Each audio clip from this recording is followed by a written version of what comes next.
My girlfriend cheated on me with the rapper we both liked. What should I do? My girlfriend, who's 26, and I, 26 male, are big fans of a rapper. I won't share his name to keep things private. Back in February, we were both planning to go to one of his shows, but due to scheduling conflicts, I couldn't go, but she could. I sold my other ticket and she went by herself. She texted me almost the entire time she was there, telling me what songs he was performing and how she was feeling. She mentioned that she wasn't having fun without me, which was difficult to hear, but in a strange way also made me feel better knowing that my absence had an impact on her enjoyment. When the show ended, she texted me saying her phone was at 5% battery so that she would turn it off and text me when she got home. 4 hours passed before I received a text from her. This struck me as odd because we only live about an hour away from the venue. I eventually got home from my own activities and we spent the rest of the night together. Everything seemed normal and nothing felt out of place. Over the last few months, things between us have been strange. The jokes that used to make her laugh now irritate her. Date ideas get shut down, and there has been a noticeable lack of communication. Last night, my paranoia got the best of me, and I decided to look through her phone. I searched for my name in her messages to see if she had been talking about me. To my surprise, most of the messages were positive. She had spoken to her friends about how I was trying to make things work despite her reluctance. This made me feel guilty for snooping. Then I decided to search for words that might indicate something had happened. I searched and a message popped up about what her and the other guy had done on the bus. I clicked on the message and scrolled back a bit, realizing that she was telling her friend that she had been taken onto the tour bus of the rapper and they had hooked up there. My stomach dropped and I felt like I was going to throw up. I wanted to scream. I scrolled through her pictures and I found one of her with the rapper, posing together. There was also a video in her hidden folder. I didn't watch the whole thing, it was about 5 minutes long, but I watched the first 3 seconds, which were enough to understand what was happening. I put her phone back where I found it and started thinking about what to do next. I left her a note saying that I was going to my parents' house for a couple of days. I'm still in shock, and I have no idea what to do. I think you know what to do. Hint: dump her immediately and don't look back. Don't let her gaslight you into feeling bad either. Any feelings you have for her will eventually dissipate with time. OP: I sent her a text reading, "I know what you did at the show. Please don't deny it. Save us both another headache. There is nothing you can do to rebuild the trust. Our relationship is over. If any of my stuff is still at your place, keep it. I never want to go back there or see you again." Dude, she's sad she missed her chance to be a rapper's side piece. Set her free. While you're at it, set yourself free to find someone who appreciates your energy. Don't be a doormat. You know what to do. And get tested too, just in case, and be glad you didn't get her pregnant either, which could be worse. Here's an idea, buddy boy. A. Stop listening to music that glorifies and encourages this type of behavior. And B. Stop dating people who listen to it. What do you expect to happen when you're foolish enough to be in a relationship with someone who actually likes that kind of trash and admires the men who sing about it? Don't even try to come at me with, "Not everyone who listens to this music acts like that, and not all rap music is about that." For instance, not all country music is about pickup trucks and beer, but the majority of its listeners are big fans of those things. Our music we listen to, our clothes, piercings, tattoos, they all work together to tell a story of who we are. Call me judgmental all you want. At the end of the day, my wife isn't on a tour bus with some rapper. My wife is at home with me, and we're about to watch Spellbound with our 5-year-old. Make good life choices or suffer the consequences. This is why you never let your mother attend a Young Gravy concert by herself. It was his girlfriend, not his mom. Oh, right. Well, in that case, I wonder which rapper it was. Am I the jerk for not telling my husband to apologize when he was just defending me? I, female, am the youngest of 7 siblings. The problem I have is with the eldest, my sister, Mary. Mary has always undermined and judged my decisions growing up. For example, when I wanted to take a gap year after high school to save money for university, Mary told me it was a bad idea. She insisted that once I took a gap year, I'd never go back, just like her. I almost didn't go through with it because she made me second-guess myself. Then, after the gap year, I changed my major after my first semester. Mary yelled at me for hours, saying I was going to ruin my life and waste all my money because I couldn't make up my mind. I have countless examples of times she's made me cry from her yelling or made me question my decisions. At the time, I felt compelled to listen to her, even when it hurt. After meeting my husband, then boyfriend, and starting therapy, Both of them helped me realize I needed to distance myself from Mary. She was toxic, emotionally and verbally mistreating. It took a lot of effort, but I finally went no contact with her. Since then, I graduated university, got a job in my chosen field, thanks to my brother-in-law, moved in with my husband, and eventually got married. For the first time in a long time, I felt truly happy. I still see Mary during family events and holidays. I hate being around her, but I refuse to miss out on spending time with my family because of her. Unfortunately, she always finds ways to ruin these occasions for me. She often takes digs at my husband, saying that she doesn't like him and that I could do better. My husband usually tells me to ignore her because he believes she's only trying to get a reaction. Last weekend, we had our Thanksgiving celebration at my mom's house. When we arrived, my husband asked my mom if we could host Christmas at our place since her house is getting too small to accommodate everyone. Before my mom could respond, Mary jumped in and said we shouldn't offer a house we didn't buy. Then she called my husband a nepotism baby. That comment enraged me because she knows nothing about my husband's situation. He inherited our home from his grandfather after he passed, so her remark was not only ignorant but incredibly insensitive. Both my mom and I told her off, and she quieted down for a while. During dinner, my brother asked me how work was going. Mary chimed in again, claiming I probably don't work since my husband is rich. I corrected her, explaining that we're not rich and that I work as a preschool teacher. She knows this. Standing up for myself seemed to completely set her off. She yelled that I was only working there because I couldn't handle the other program I was in, and claimed she knew I wasn't happy with my temporary job. She insisted I should pursue a serious career. Her yelling escalated, tearing into my life choices. I felt anxious and nervous, as I always do when she yells. It brought back all the memories. I tried to defend myself, but started stuttering, which only made her angrier. My mom and siblings tried to get her to stop, but she wouldn't. Then she said something that hurt me the most. She called me a disappointment and claimed my mom felt the same way. At that point, my husband lost it. He yelled at her, which is rare for him since he's usually very calm. He went off on her and called her names, including really mean ones. He also called her evil and said no one in the family liked her. It turned into a screaming match. My mom tried to calm Mary down and I tried to calm down my husband, but neither of them would stop. We ended up leaving and going back to the Airbnb we were staying at. The next day, we returned to my mom's house. My husband apologized to my mom for yelling and ruining dinner, but made it clear he wouldn't apologize to Mary. Since then, my mom has been calling me, asking me to get my husband to apologize to keep the peace. Mary still lives with her, and my mom is tired of her ranting about how rude my husband was and going off on him, and how he spoke to Mary. But I told my mom I'm not going to make him apologize. I know he was rude, and some of the things he said were harsh, but Mary is always rude. No one is asking her to apologize to us. So would I be the jerk for not telling my husband to apologize just to keep the peace with my sister? I know that neither of us owes Mary anything, but apologizing would make things easier on my mom. Not the jerk. And when should you expect your apology from Mary? I also don't understand why your mother isn't upset. Mary spoke on her behalf, letting you know she's disappointed in you. Does your mother not have a problem with this at all? Or is everyone in this family so scared of Mary that she's just allowed to say whatever she wants? OP. Honestly, I really do think my family is scared of her. She definitely targets me the most, but she acts like this with everyone, even my mom sometimes. My mom is just getting too old to deal with her. I did talk to my mom about the comment, and she assured me that she didn't think that way. So I think Mary was lying to try to hurt me. Absolutely do not apologize to her. She has to understand that when you cross boundaries, especially when it comes to a man's wife, he has the right to defend her. She's probably angry because somebody finally stood up to her and yelled back. Tell your mom to stay out of it and absolutely do not invite Mary to Christmas. Your mom might try the old ploy where she says, "If Mary isn't coming, then I won't either." If that happens, wish your mom a Merry Christmas and let her know she'll be missed. Anytime Mary opens her mouth to hurt you, your husband should call her out immediately. Your mom has coddled a tyrant for far too long. Mary needs to learn that if she behaves badly, she will face the consequences every single time. No more backing down for the sake of family peace. OP. I definitely wasn't planning on inviting Mary to Christmas, but I will still invite my mom. You and a lot of others are saying the same thing, but I can't cut contact with my mom. She's the only parent I have, and although she's made mistakes, I can't just leave her like that.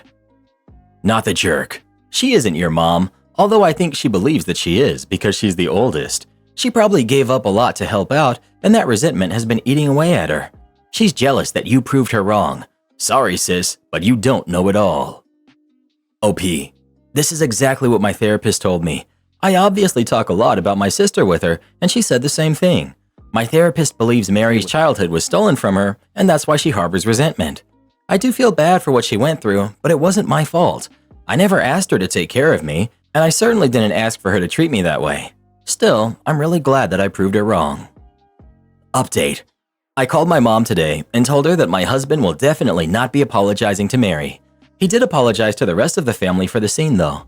I feel bad for my mom, but making the original post gave me the courage I needed to tell her this.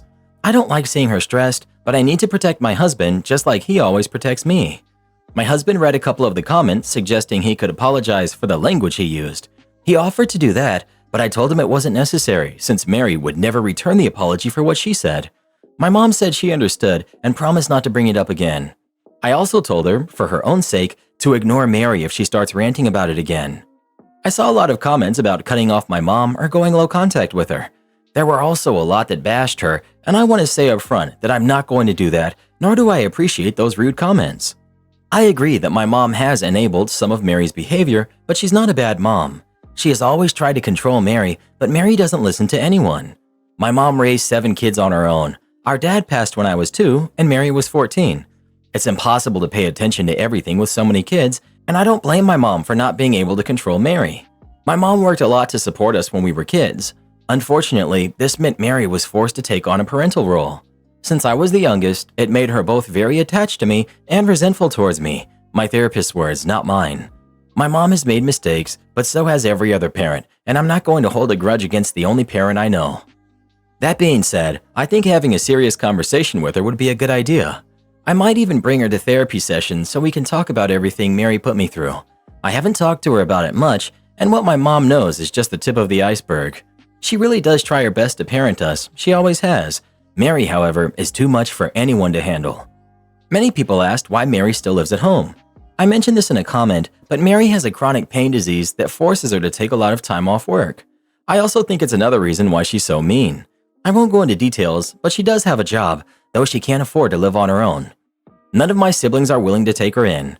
Most of them are low contact with her because she treats us all the same way. My mom isn't the kind of person to turn her back on her kids, so she lets Mary stay. I also think she does this as a way of making it up to Mary for relying on her so much for childcare. Mary is absolutely not coming to Christmas. I was never planning to invite her, and my husband would never allow her within 20 feet of our home. She'll throw a fit, but we don't care. I love the holidays, and for once, I'd like to spend them with good people who actually care about me. I also think it's a good idea to avoid family gatherings if Mary is present. That will be hard because I don't want to miss time with the rest of my family, but I'll just make plans with them individually. Am I the jerk for leaving in the middle of Thanksgiving dinner because of pumpkin pie? I'm 32, female. My mother, who's 60, hosts Thanksgiving at her house every year. It's a small event with my parents, me, my brother's family, and my sister-in-law's family attending. We avoid family quarrels by implementing a strict no politics rule and trying our best to be civil. I should probably mention that we are not a particularly close-knit family. We rarely see each other beyond these events since my brother lives in South Africa and I travel a lot due to my work. Thanksgiving is important to my mom because it's one of the rare times we're all together. The main problem I have with my mother is her constant critique of me. She has a habit of making passive-aggressive comments about my life choices, from my career to my lack of kids to the way I dress. I've addressed this with her multiple times, but she doesn't seem to be aware of it. My father claims it's just her way of fussing and expressing that she cares. It does hurt though, because my brother is never criticized the same way. I can't entirely fault her for her criticism, as I did majorly mess up my life a few months ago due to depression, and it has affected her opinion of me negatively. It doesn't excuse the way I acted, but I just wanted to explain why I left. By the time we finished dinner, I was already feeling a bit upset because of some of her commentary. I made a cake for dessert. I was explicitly put in charge of it, and no one specified what exactly I should make, so I opted for maple cheesecake. I did my best, and I think it turned out okay. My mom usually makes pumpkin pie, but I really hate pumpkin. They make me gag, so I thought maybe we could try something new. As I was bringing out the cheesecake, my mom eyed it somewhat warily and announced that she had decided to make the usual pie as well. This caught me off guard. I asked why she hadn't told me beforehand, and she said something like, "Well, we figured you'd do your own thing, so I thought it was best to have a backup." She then cut the pie and served it to everyone, instructing me to leave the cheesecake in the kitchen. When someone asked to try my dessert, she said, "Let's not mix too many flavors at once," which just felt passive-aggressive. I know it's immature for an adult to get upset over something this trivial, but I just politely refused when she handed me a slice of pie, retrieved my coat, and left. People were calling after me, I think, but by that point, I was crying and didn't want to have an emotional outburst in front of everyone for no real reason. My mom just texted me saying that it was incredibly rude and immature of me to leave, especially on Thanksgiving. My brother also sent me a message saying I'm acting irrationally. I feel horrible for leaving so abruptly, especially because my parents are getting older and we're already not close. Something about my mother seems to turn me into a neurotic teenager, and I hate it. Not the jerk. If your mother's way of fussing and expressing that she cares looks, sounds, and feels like she's being a deliberately nasty person, then I'm guessing she is really just a deliberately nasty person. Walks like a duck and all that. I'd tell your father this. Your mother premeditated the whole dessert thing right down to the kick in the teeth of excluding the dessert you made from the table. She got off on being cruel in this petty way for whatever warped reason. This kind of thing is no accident and not caring in any way. Golden boy brother can't see it because he's never the target. Dad is trying to see it through the best possible lens. Your mother won't admit to herself what she is really doing even if she deliberately does it. Their blindness doesn't mean she isn't doing it. Not the jerk. Your mom is the worst. God forbid anyone eat and then compliment your cheesecake. You were not crying for no reason. You were crying for a valid reason. You were not behaving irrationally. You were reacting with perfect rationality given your circumstances. Maybe take off the rest of the holidays and give yourself some grace. Or spend them with a friend or family member that doesn't treat you like an inconvenience. From one black sheep to another, you deserve way better. I always thought it was a rule that you have to have at least 2 pies on Thanksgiving. 2? I thought it was 4. Am I the jerk for not paying for my girlfriend's haircut? My girlfriend, 32 female, and I, 38 male, have been together for 2 years. I lost my job about 3 months into our relationship. During that time, she really came through for me and helped out a lot. I didn't have a car, so she would help me deliver orders on DoorDash and Grubhub so I could pay my bills. She also covered the difference out of her pocket if I was running short. To say I'm grateful to her is an understatement. I finally found a new job 2 months ago. I'm saving up for a car and she's been letting me borrow hers. She's accrued some debt while I was out of a job and I've repaid about half of it. However, now I'm worried that she's starting to only want me for my money. We got into an argument over the weekend because she called to ask if she could borrow some money to get a haircut. Apparently, she's running short due to an unexpected home repair cost, but she had already paid the hairdresser a deposit that she would lose if she rescheduled. I had a long day at work and was exhausted, both mentally and physically. So when I noticed my phone ringing, I was really excited to see her name. But after I answered, she immediately asked me for money. I felt crushed because she did it without even asking how my day was. I told her that I guess I understand what my new role in her life is now, and she threw a huge fit about it. She claims she gave me her everything for a year and a half just to keep a roof over my head and that she's still dealing with the debt she accrued when I wasn't working. She says I shouldn't be so opposed to doing her a favor. I recently bought her car a new set of tires and had the brake pads replaced. I've also been paying for the car payment and insurance since I started working because I use it more than she does while I save up to buy my own. So it's not like I'm not contributing to her expenses already. She keeps guilt-tripping me by saying, "A haircut is a small ask considering everything I've done for you," which feels very controlling. Now she won't talk to me and I'm scared she's going to break up with me without even hearing me out. I hated taking her money when I was jobless and that I have to use her car now. I didn't want to do it in the first place. Anytime I needed her to pay for something, it was because it was an important expense like my rent or power. The way she's asking for something unnecessary like a haircut feels like a slap in the face. Am I the jerk? You're the jerk. She helped pay for all your expenses for a year and a half. It's great that you've paid back half, but to get upset about her wanting you to cover her hair appointment because she's short on money, still dealing with debt because of you, is absolutely ridiculous. You mentioned paying for maintenance, insurance, and the car payment, but you also admitted you use her car more than she does, so you should be paying for that. I can't believe you have the nerve to say you think she only wants you for your money when you've used her for almost 2 years. OP. Hey, I don't think it's fair to say that I just wanted a sugar mama when I never felt good about taking her money in the first place. Info. Have you repaid her in full yet? Or are you still making payments for the debt you put her in? OP: No, I haven't. I've repaid about half of it. You're the jerk, OP. It comes across as if you were just with her for her money, and it sounds like you're still using her. She's not mad about the haircut. She's mad because she asked for a small favor and you completely shot her down and insulted her after everything she's done for you. Hopefully she smartens up and leaves you. OP: Well, it's her car. Update: She didn't talk to me for 3 days and then she dumped me. My Karen neighbors and the cops are demanding to use my driveway. Going to begin by saying that legally I am in the clear. It's my property and I can do as I wish with it. I bought a piece of land and had a house built on it recently. There was a gravel road, now it's paved, that has become my driveway. I guess before I lived there, the locals used it to get around faster. I've been told that if they can't use my driveway, it makes the travel 15 minutes longer. This started when I moved in. The stuff like the yard and surrounding area was not finished, but it was complete enough to move in. My driveway is long and can be exited and entered from 2 sides. With how the house is built, for them to use my driveway as a shortcut, a lot of traffic would have to pass right by my house and cars every day. This isn't just people driving.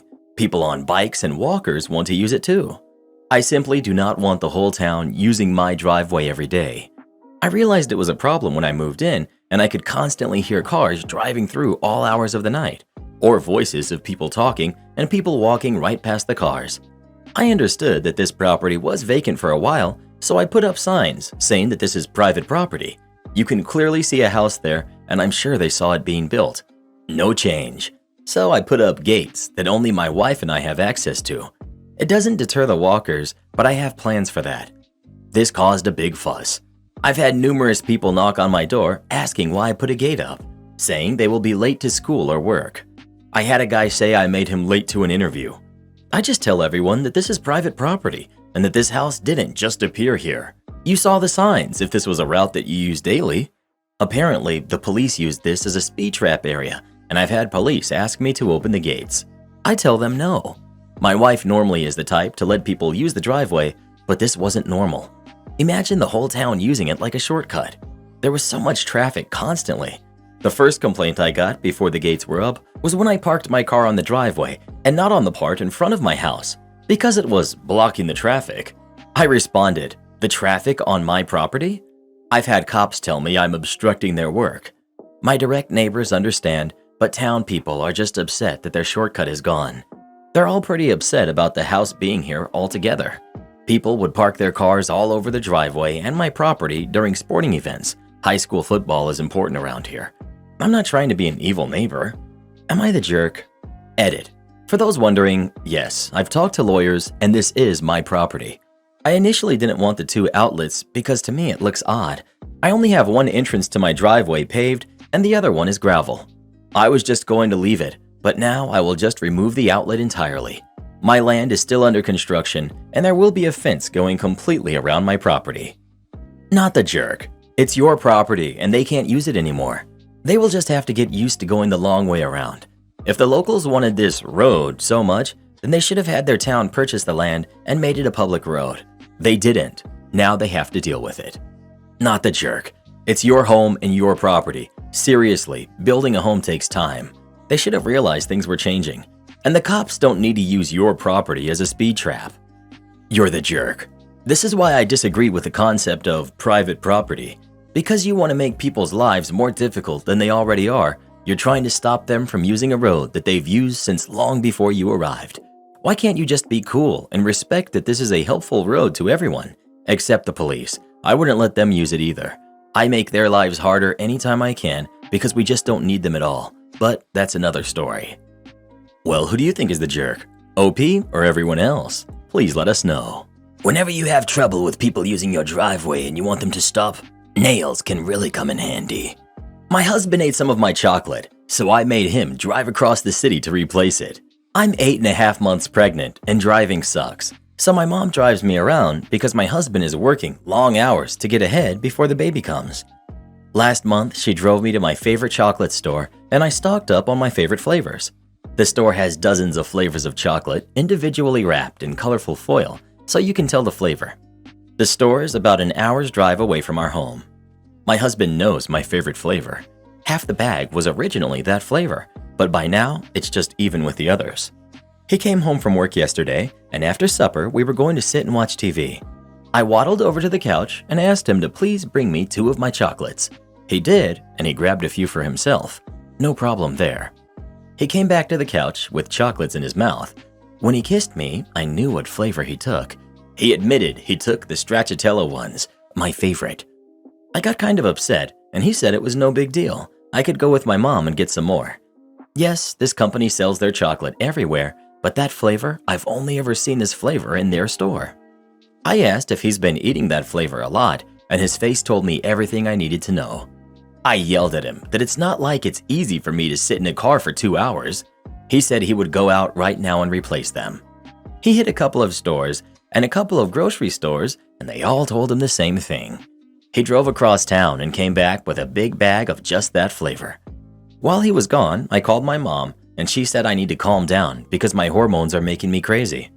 I apologized to my husband, but he's still grumpy that he drove around for hours just to get me chocolate. I think he should know better than to eat my favorite flavor. I know this isn't as big a problem as some of the other stuff on here. Edit. My husband is wonderful, and he went out looking to replace my chocolate. After he didn't find it nearby, he chose to drive across town. I didn't force him to do it. When I said I made him do it, I meant he did it to make me happy. Sorry for any confusion. I clearly recall sobbing during my first pregnancy over a brand of potato chips that was discontinued, and my husband came home with an unsuitable, to me, replacement. It was ridiculous, and years later, we laugh about it. So will you. Best wishes for a smooth birth and a healthy baby. I vividly remember when I was pregnant with my son, ordering Hawaiian barbecue from a local restaurant, specifically the teriyaki beef. My partner went to pick it up, and they had forgotten to include the teriyaki sauce that comes on the side, but it also is what makes it so delicious. And, you know, teriyaki. I cried hysterically and couldn't even rationalize why I was so upset. My partner, bless him, drove back to the store and came back with boatloads of teriyaki sauce. I'm not proud of that moment, in hindsight, but pregnancy really does make you a bit nuts, and food cravings are no joke. Not the jerk. In a year, you will both be laughing about this. This is the real marriage stuff no one talks about. You're a team. You're hormonal and pregnant. He went and got your special chocolate. I'd probably just start cracking jokes about it and say sorry for being a bit extra. You're the jerk. Wife yells at her husband. Haha, this is funny. Husband yells at wife. He's a monster, you need to divorce him, you deserve so much better. Wife says she made her husband do something or allowed him to do something. Nobody bats an eye. Husband says this kind of stuff, everyone loses their mind. Read it in a nutshell. P.S. Being pregnant doesn't excuse you for acting like a total jerk. I'm so sick of hearing that it does. P.P.S. For all you geniuses who are upset by my comment, I'm a woman now in my 60s. I've had 3 pregnancies throughout my life and never felt the need to act like a jerk to anyone because I was pregnant. Sure, there were days where I felt horrible, but I never took that out on my husband or anyone else. Just because you don't feel good does not excuse you to mistreat others. I'd love to see how you bozos react to a story where the husband is sick and he's the one treating people like crap. Well, what do you think? Is OP the jerk or not? Please let us know. If I were pregnant, I'd make you get me tendies every night, Reddit boy. If you were pregnant, tendies would be the least of my worries. Am I the jerk for saying I don't want to be in the pictures at my wedding as the bride? My fiance's family never held back on jabs about my nose. My fiance said he knew they really loved me the moment they started with the jokes. They're the kind of family that loves to make fun of each other. My grandparents used to make comments about my nose that were kind of crappy. In general, I've tried to not be so sensitive about it because they don't like sensitive people. Although my history with it and knowing my nose came from my dad, who I don't know, made it a bit harder for me. My fiance made this comment once, which was supposed to be joking and sweet, where he basically said he was so lucky for my nose because it was the only way he had a chance with me. That comment stayed in my head since. The idea that I'd actually be beautiful if it wasn't for my nose. I've had really bad self-esteem, and I would go in and out of believing I'm ugly. I started thinking about having a nose job. After we got engaged, I realized if I was going to do it, I should do it before the wedding. He was really supportive of the idea and excited for it.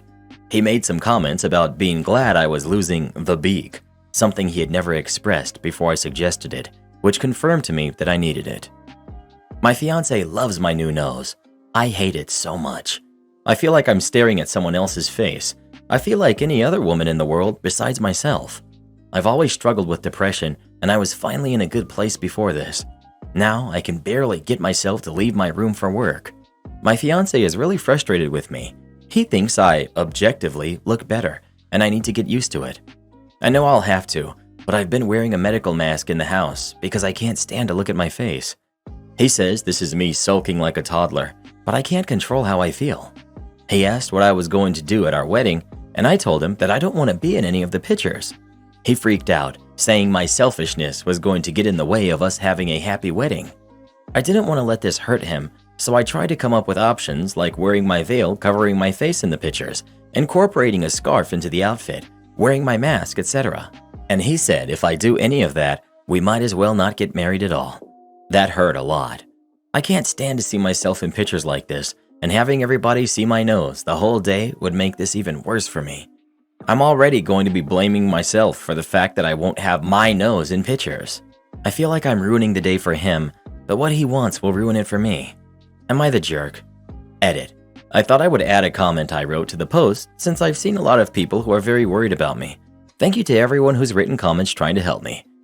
Sorry I haven't responded to a lot of specific people. It's a little bit overwhelming, but I'm reading everyone's comments. Thanks so much to everyone who's given a judgment and advice. Everyone has been so kind to me at my lowest right now.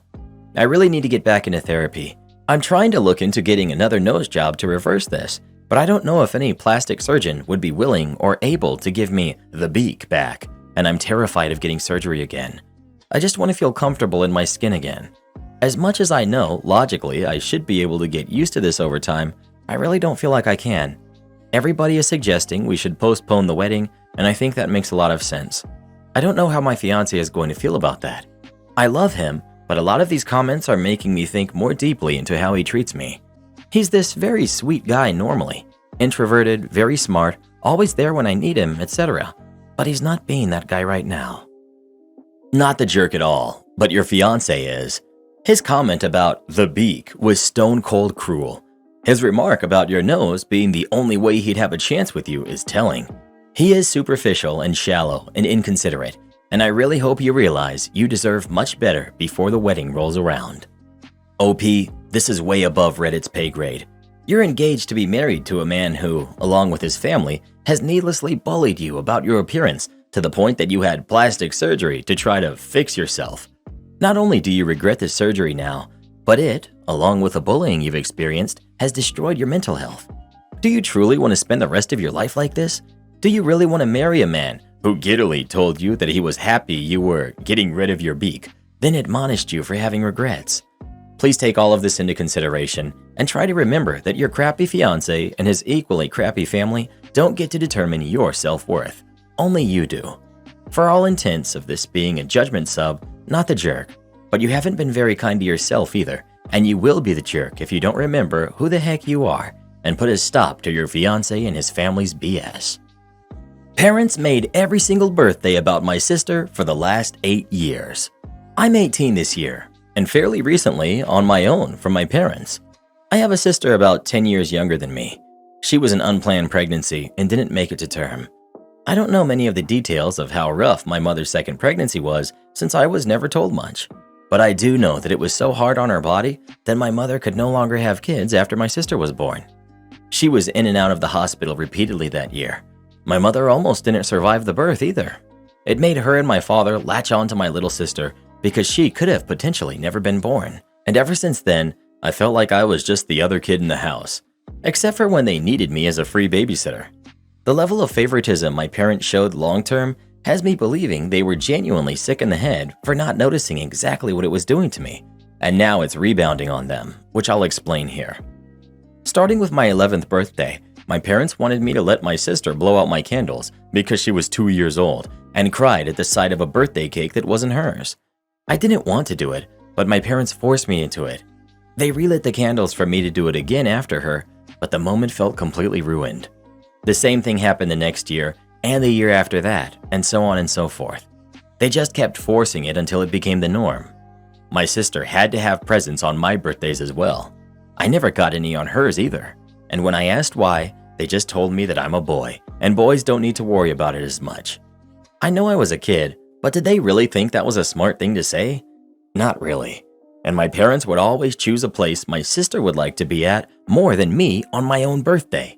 Eventually, it became more like my sister was getting 2 birthdays a year and I got none. Beyond this, my parents made their entire lives revolve around my sister. If there's something I wanted to do, my sister had to want to do it too. Otherwise, it was vetoed, unless I could do it alone. I learned to just lock myself in my room with my video games because they didn't seem to bother me there. Unless my sister wanted to come running in to annoy me, hence why I put a lock on my door. My sister developed quite the princess complex because of how she was being spoiled on a daily basis, and she was very demanding. So I stayed away from her as much as I feasibly could. Whatever excuse I could use to not have to deal with her, even if I had to make stuff up just to have time to myself. My parents hired a teen girl babysitter and I got more personal time. And then the babysitter quit because my sister wouldn't listen to her, and my parents tried to keep from paying by saying that she did a bad job. The girl got some other people involved, and my parents finally paid her what they owed her. Then they hired another girl to babysit on the regular, and this one stayed. But my parents still made it clear that I was to be watching my sister any day I had free, which I went out of my way to be busy at my part-time job if I could. My sister treated me as her personal butler and ordered me around. She even had a stupid nickname for me she wouldn't stop using. Just hearing that nickname makes my blood boil, and if I didn't give her everything she wanted, she'd cry and call our parents, and then I'd be in trouble for mistreating her. We had many massive arguments because of this, and after I refused to yield anymore, my relationship with my parents devolved into barely any words spoken between us for some time. And yet, during my high school graduation, they had the nerve to brag to other parents that they were the reason I worked so hard. Well, they weren't wrong.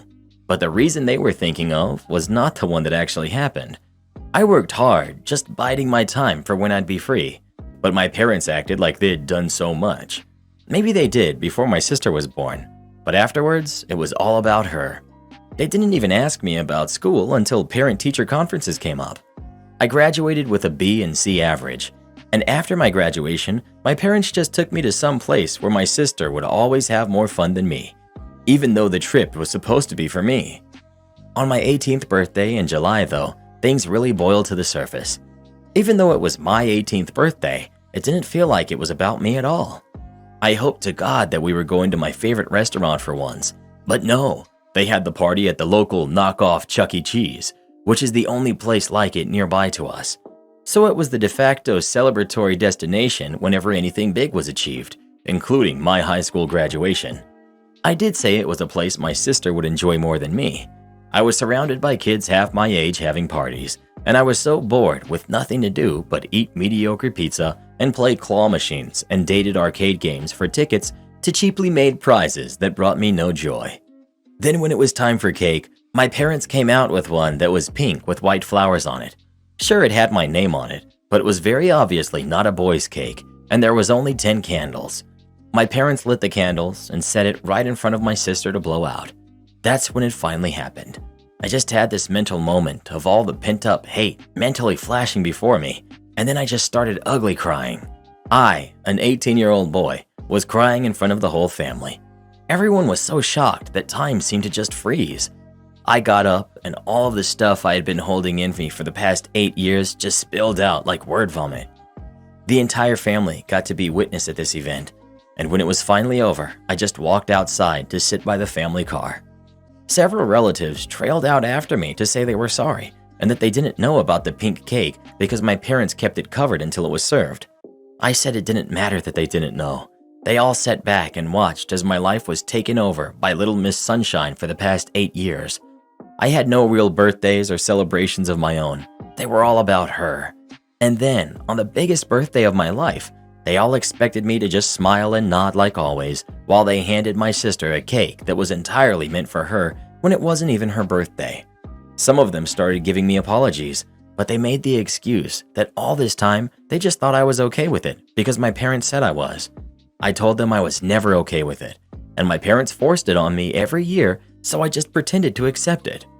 I spread my arms out and said to look where we were. Does this look like a place I wanted to celebrate my graduation and 18th birthday? No one even tried to stick up for me all this time. I'm just the other kid, while my sister gets everything. I didn't even get to have any of my friends there because my parents stopped letting me invite them long ago after they tried to voice their opinions over my sister getting to blow out my candles. There are 365 days a year, and was it so bad to want one that was about me and not her? Instead, I'm treated like the greedy, entitled brat for wanting my own birthday. Then I just went back to ugly crying. My father came outside by that point to yell at me for making such a huge scene, because my mother was crying too. My sister was upset because I ruined her moment, and now everybody in there who saw thinks they're bad parents. I ended up yelling at him that they are bad parents, and he should know exactly why. Well, after I said that, the rest of the family descended on him like a pack of wolves. Better late than never, I suppose, but I'd never seen anything like it before. My father was practically backed right up to the restaurant front door, and then most of the crowd flooded back inside with him to have it out with my mother too. My grandparents stayed with me and apologized for having their eyes shut so tight for so long. I don't know what was said to my parents in the restaurant, but it was roughly a half hour before they came back out, and when they did, they looked incredibly defeated. My mother was still sniffling after crying so hard, and neither of my parents could look me in the eyes. They both awkwardly apologized for what they did, and then offered to redo the party somewhere else. But that wasn't really enough for the crowd. One of my uncles ahemed rather loudly, and my parents said they'd never make me let my sister blow out my candles again, or give her presents on my birthday, or make any part of it about her. There was another ahem, and my parents also apologized for getting a cake that was obviously not even meant for me, and that they felt like I wasn't worried about cake anymore at my age. Oh boy, was that the wrong thing to say. I became furious all over again and yelled at them that my age was irrelevant. They had literally given my birthday to my sister and had no good reason as to why, and they knew it. Then I said there was no point in redoing the party because it's too darn late. They clearly showed that I mean nothing to them. They ruined 8 years of my life till I became an adult. What future birthdays with them could I possibly look forward to? Well, my father started to get angry at me for saying that, but when the entire family yelled at him, he shut up.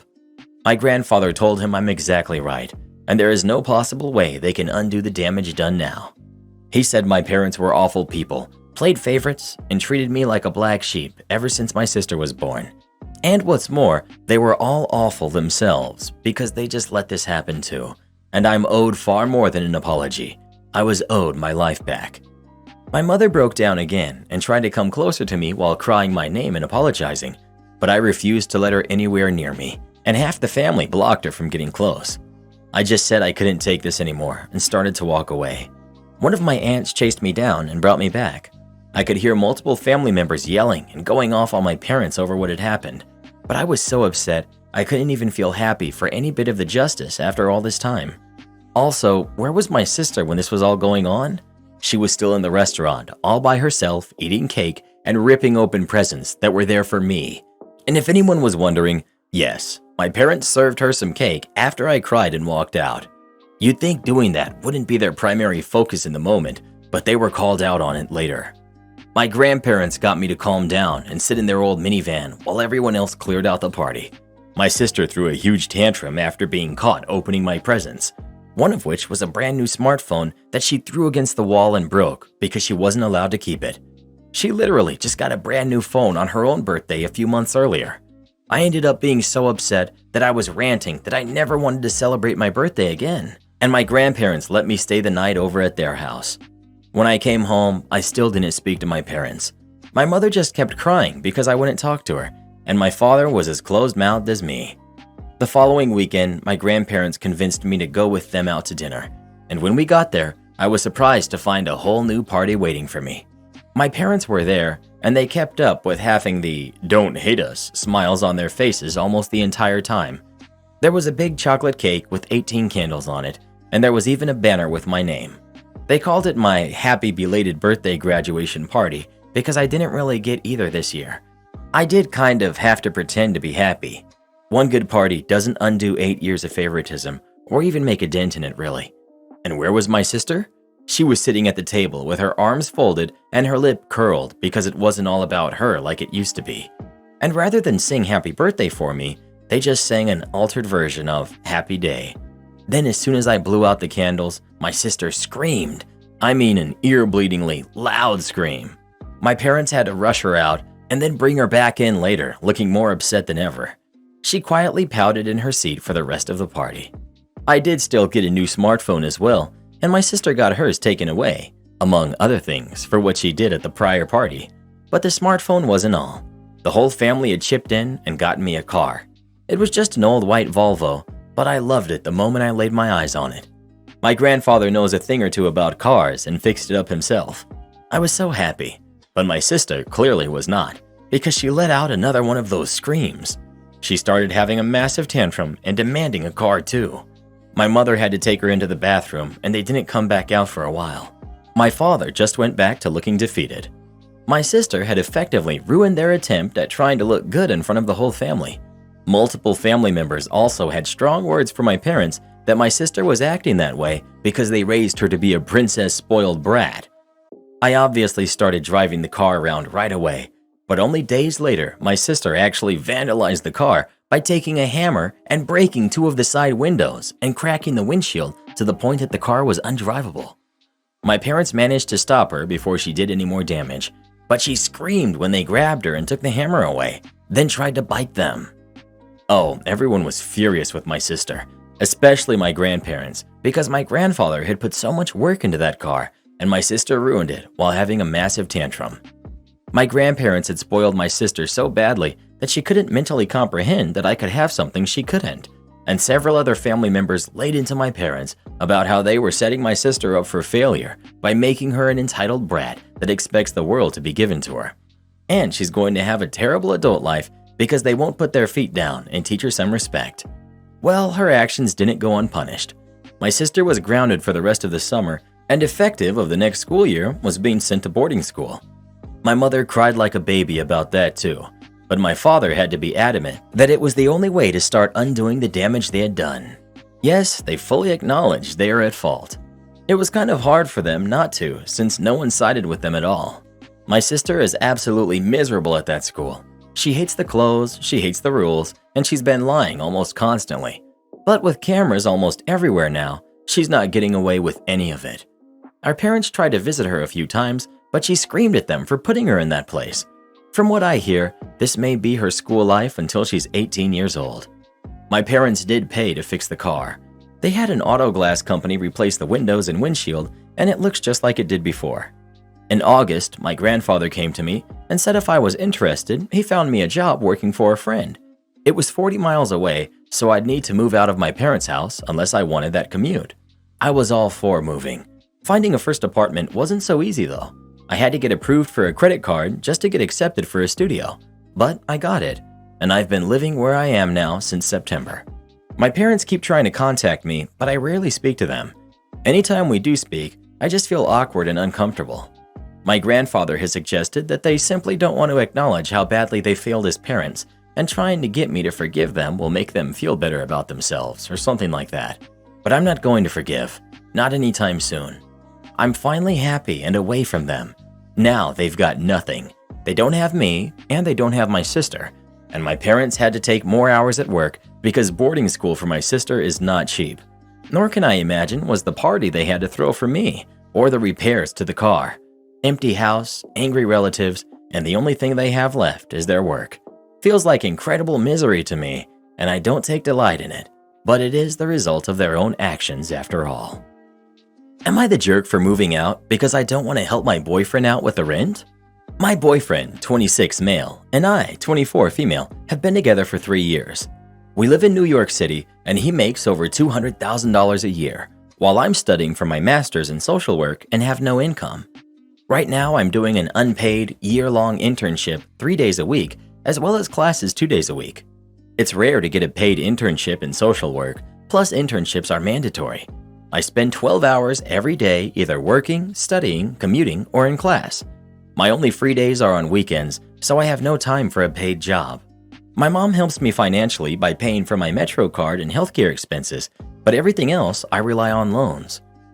Before I moved in with my boyfriend, there was a roach infestation in my apartment, so I'd stay over at his place a lot. My lease was ending soon, so he asked me if I wanted to live with him. At first, I joked with him that his living standards would go down since I can't afford a nice place, but he insisted on paying the rent until I finished grad school. Then we would split the rent based on income. I originally wanted to live in a cheaper place in Queens or Brooklyn, but my boyfriend likes his current place and insisted I move in since he would be the one paying the rent. So I moved into his $5,000 a month luxury condo in the city this August. All of a sudden, my boyfriend recently started asking me to pay half of the rent, $2,500 a month. I was confused because he was the one who wanted to pay the rent in full. Apparently, he was talking to his friends, and they all think it's weird that I don't pay rent and that I was a gold digger. I let my boyfriend know that I can't afford $2,500 a month, and he said I was leeching off of him. So I told him that he should find someone within his social class so he doesn't have to worry about a gold digger like me leeching off of him. I stayed at my friend's place for a few days while figuring out what to do. I called my mom about my situation, and she's willing to help me out, but the maximum she can afford for rent is $800. I found some places in Queens within the price range, less than 15 minutes away from the city and a bus ride away from my school, so I went to check them out a couple days ago. I've been texting the landlord and my new roommates, and I already signed the lease. I told my boyfriend about my new place, and he got upset and asked me to stay. He said that he was willing to accept $800 a month instead of $2,500 a month if that's all I can afford. But I told him I don't want him changing his mind again and demanding more money from me in the future. He lived in this condo alone for several years, so it's not like he can't afford to live there without my help. I wouldn't mind splitting rent with him, but I would have to live in a more affordable place outside of Manhattan like I originally wanted. Apparently, some of our mutual friends think I'm being unreasonable for moving out instead of talking to him and staying by paying the amount I can afford in rent, and that I shouldn't have let him pay my portion of the rent. Update. Yes, I did dump him. I blocked him and his idiot friends on everything. My friends also blocked him since he tried to contact me through them. I'm going to enjoy being single and never relying on a man financially ever again. Not the jerk. They think you're being unreasonable? That's Rich. He literally convinced you to move into his apartment, turning down your offers to find a cheaper place so you could contribute. The fact that his friends see you as a gold digger and don't appear to know the full story, the fact that you offered to pay and to find a cheaper place and he insisted otherwise is also a red flag to me and makes me question how he talks about you to his friends. My Karen wife tried to force my mom to eat her cooking. My mom is not a picky eater. She will eat almost anything unless it has ketchup on or in it. Also, growing up, I was never made to eat anything. It was my body, my choice, and she would make me a second meal. I'm not sure my wife knows about the ketchup thing, as she has only cooked for my mom a few times and it just didn't come up. The two of them cannot stand each other, so I have greatly cut back on how often I see my mom. But recently, she was invited over to meet our daughter, and my wife asked if she wanted to stay for dinner as we were catching up and I don't see her often. My mom agreed, but when she realized we were having meatloaf with ketchup topping, she only took mashed potatoes and zucchini. My wife questioned her, and my mom said she doesn't eat meatloaf due to the ketchup. My wife said, as a guest, you just eat it. My mom said she was sorry if someone raised my wife to believe that. My mom tried to sit down and eat her vegetables, but my wife blew up and demanded she eat the meatloaf. My mom said if she put any on her plate, she would throw it. I told them both firmly to stop, and my wife demanded that I defend her. I told her to just leave my mom alone and let her eat what she wants to. My wife began to yell at me that I need to defend our home and family. My mom then said she was done and walked out. I asked her to stay, but she just walked out, and my wife did not speak to me for the rest of the night. The way I see it, everyone should be able to turn down food for any reason, and everyone is entitled to some foods they absolutely will not eat. Not the jerk. And that's a big red flag on your wife's part. She's not respecting your mom's personal boundaries, choices, and autonomy. As a guest, you just have to eat it? I wouldn't be a guest for another second. Your wife is unhinged, not the jerk. I'm sorry she's treating your mother this way. She's going to do the same thing to your kids too. You know that, right? You better get this figured out now. Not the jerk. As a guest, you just eat it does not sit right with me. And the guest is not obligated to eat everything. What if they're allergic to something? Your wife would be responsible for it. Well, who do you think is the jerk? OP's wife or his mom? Please let us know. OP's wife needs to take a chill pill. Growing up, the only thing that I would eat was tendies. If my parents threw a fit about that, I crayoned all over the wall. Am I the jerk for expecting... That was funny. Crayoned all over the wall. Am I the jerk for expecting my son to share his room? Background. My 40 female, husband 40 male, and I bought a 3-bedroom house a few years ago, shortly before lockdown. We, of course, took the master bedroom, and the other 2 bedrooms went to our kids, who were then 12 and 10. We put a very nice double bed in the larger room and a single bed in the smaller room, and told them both that they could choose their rooms, but whoever ended up in the larger room may be asked to share or relocate for visiting family members, while whoever ended up in the smaller room would have it to themselves always. We almost never have family over. Hubby and I are both only kids, and our parents are in other provinces. So we were surprised when our older daughter chose the smaller room and our younger son chose the larger room. But okay, they worked it out between themselves. Both seemed happy with the choice, so okay. And it has remained that way for a couple of years. Now, we have a 4-day weekend coming up. My kids are now 15 and 12, and my mother decided to come down to visit. Of course, we told her okay, my husband and I, as we hadn't seen each other in a while, and I told our son, with the larger room and bed, that Grandma would be here for a few days and would be using his bed. Well, my son threw a fit. He didn't want to share a room with Grandma, not even on an air mattress, not even for 3 nights. She smells funny. So we reminded him of the original deal and offered to put the air mattress in the living room, but that wasn't enough. He'd have no privacy there. His sister offered to let him put the air mattress in her room, which she wasn't required to do, and that wasn't okay either. My husband and I offered to let him put the air mattress in our room, and he said no to that, because sharing a room with your parents, ugh, God bless the privilege, but whatever. Finally, I put my foot down and said, the condition of you having the bigger room was that you would give it up for visiting family members. So one way or another, you're sleeping on an air mattress for 3 nights. You can choose if the air mattress goes in your room or our room or the living room, or literally any room in this house, but you are sleeping on an air mattress while Grandma is here. Shortly after that confrontation, my husband came to me and suggested that we encourage my mom to stay in a hotel. I asked him who was going to pay for that hotel, since she can't afford it. We can't afford to put her up, and he went silent. Now he's calling me the jerk for forcing our son to give up his room for all of 3 nights, and suggesting that I tell my mom not to come at all, since apparently none of us can afford it. Edit. I sincerely appreciate everyone's comments and judgments, but I have officially reached the point where every time I look at my notifications, it adds 2 every second without me even having to hit refresh. Clearly, I should have posted this on my main account, since apparently Reddit karma is important in some way. To follow the common Am I the Jerk trend and respond to some common themes. 1. Why don't I offer my own and my husband's bed to my mom? My husband has back problems, so also cannot viably sleep on an air mattress. I will not be going into detail on this. I also assume that it will be incredibly obvious to everyone why it is not viable for my husband and my mother to sleep in one together, while I sleep on an air mattress. Not to mention that she would never allow me to give up my bed for her as a visitor. 2. Why doesn't my mom sleep on the couch or air mattress? She's 83 years old. Need I say more? 3. Anything involving my son and daughter switching rooms. My daughter is willing to help in the short term, but she seems a bit smug right now about the overall room choice, so she has no desire to switch rooms. And I will not force her, because what kind of parent would I be if I hold my son to the letter of his deal, but go back on my word to my daughter? You may decide I'm the jerk, and I'll accept that, but I'm not a hypocrite. 4. I'm fully aware of the privacy that my son needs. We've had that conversation, and at the prompting of a couple of commenters. I have also recently asked my husband if there was a private conversation between him and my son that would in some way change the situation. He said no. Since I do not currently have any reason to believe my husband would lie to me outright, I'm considering that conversation closed. 5. Rest in peace, my DMs, apparently. I didn't know that happened to 40-something married moms, but please know that I'm not interested. Not the jerk. Your son sounds a bit entitled if he can't survive 3 nights on an air mattress while his grandmother is there. Expecting him to share a bed or a room with her would be excessive, but there are presumably other spaces in a 3-bedroom house where he could crash.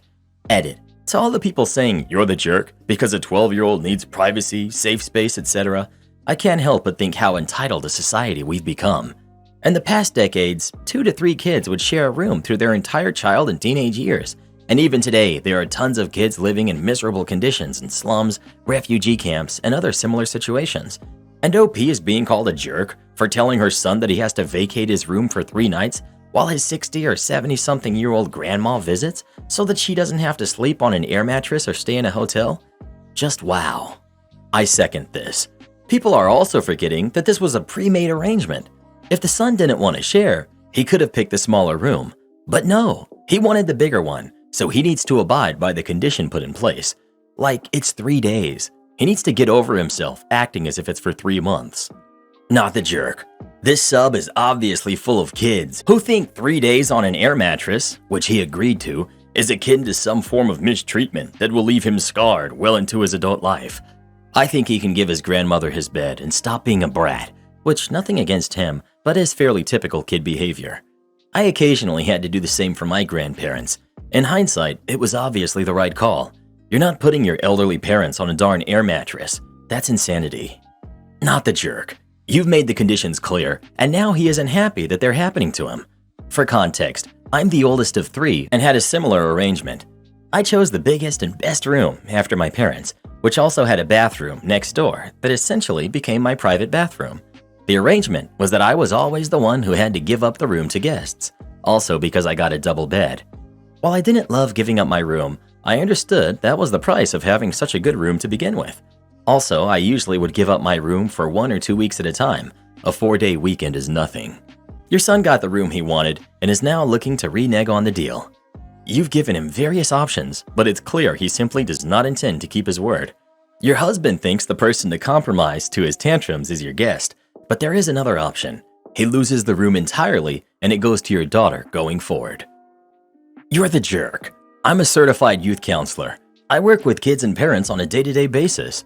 If there's one thing that kids absolutely need, it's a safe space where they can have privacy. By invading your son's safe space and forcing him to share a room with his grandma, someone he doesn't even like, you're doing him a huge disservice that I guarantee you will cause lifelong issues. I tell parents, as a general rule of thumb, if you don't have a spare bedroom, then don't allow family to stay at your house for anything longer than a day visit. What you're doing is showing your son that your feelings and his grandmother's feelings are more important than his, which will cause him to resent you both. There's been so much research that has gone into what makes kids go no contact with their parents once they leave home, and this is exactly what you're setting yourself up for. You ought to be ashamed of yourself for not putting your son first. If you refuse to trust the clinical studies that have been done, how about trusting the adult child of a family where this exact same thing happened to me? My grandpa Ed would stay over all the time, and I was forced to share my room with him. I hated the way he always smelled like cheese.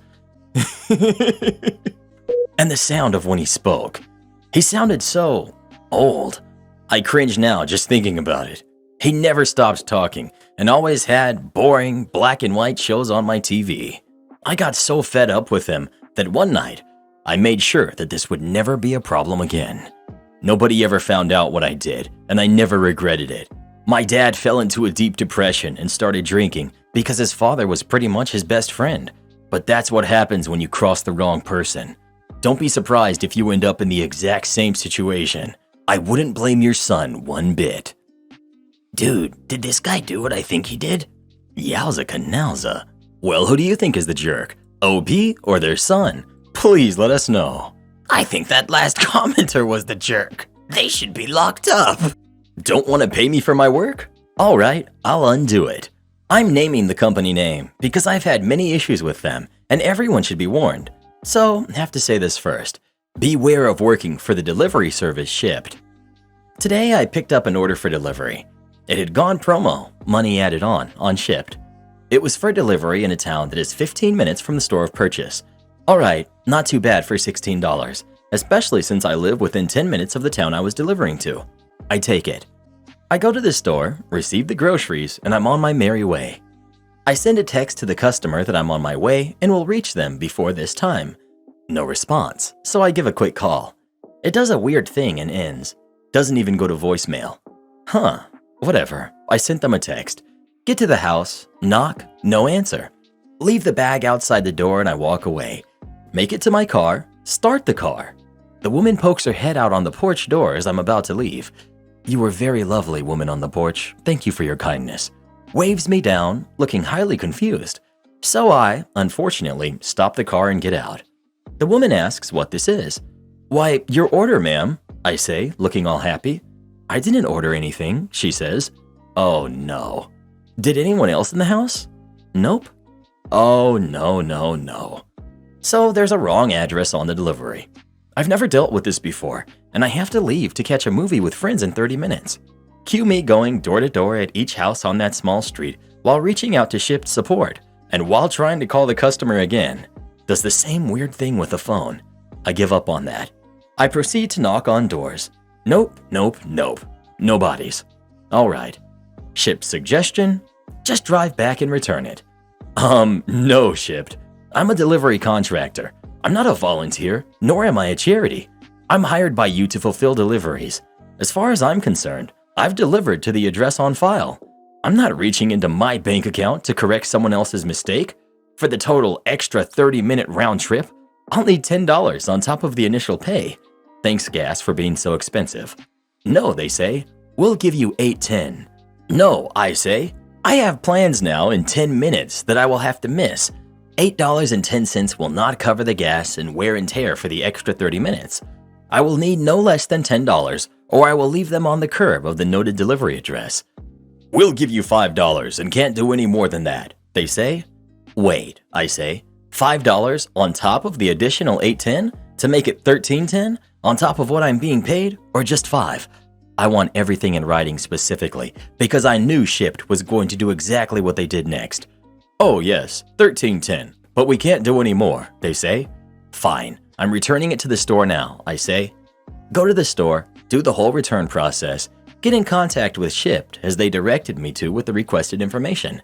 Get a message on my phone from Shipt to the effect of, your order has been canceled and $20.80 issued to your account.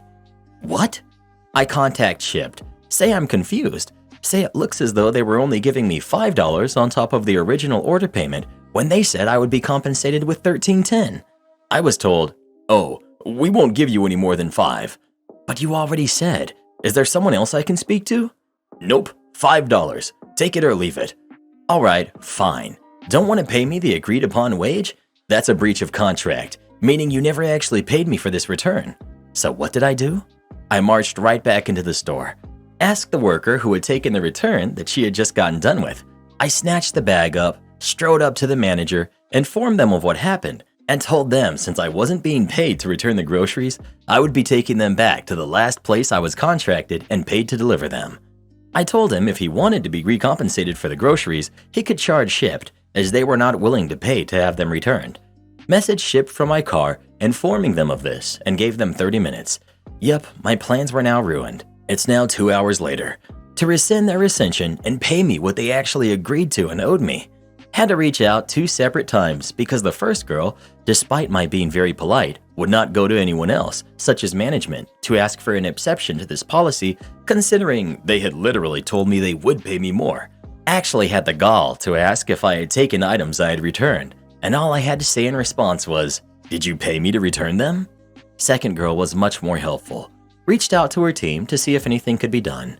Shipt still wouldn't be swayed, but I thanked her profusely for at least trying. So in the end, they said they wouldn't do any more than $5. I told them, all right, I reject that offer.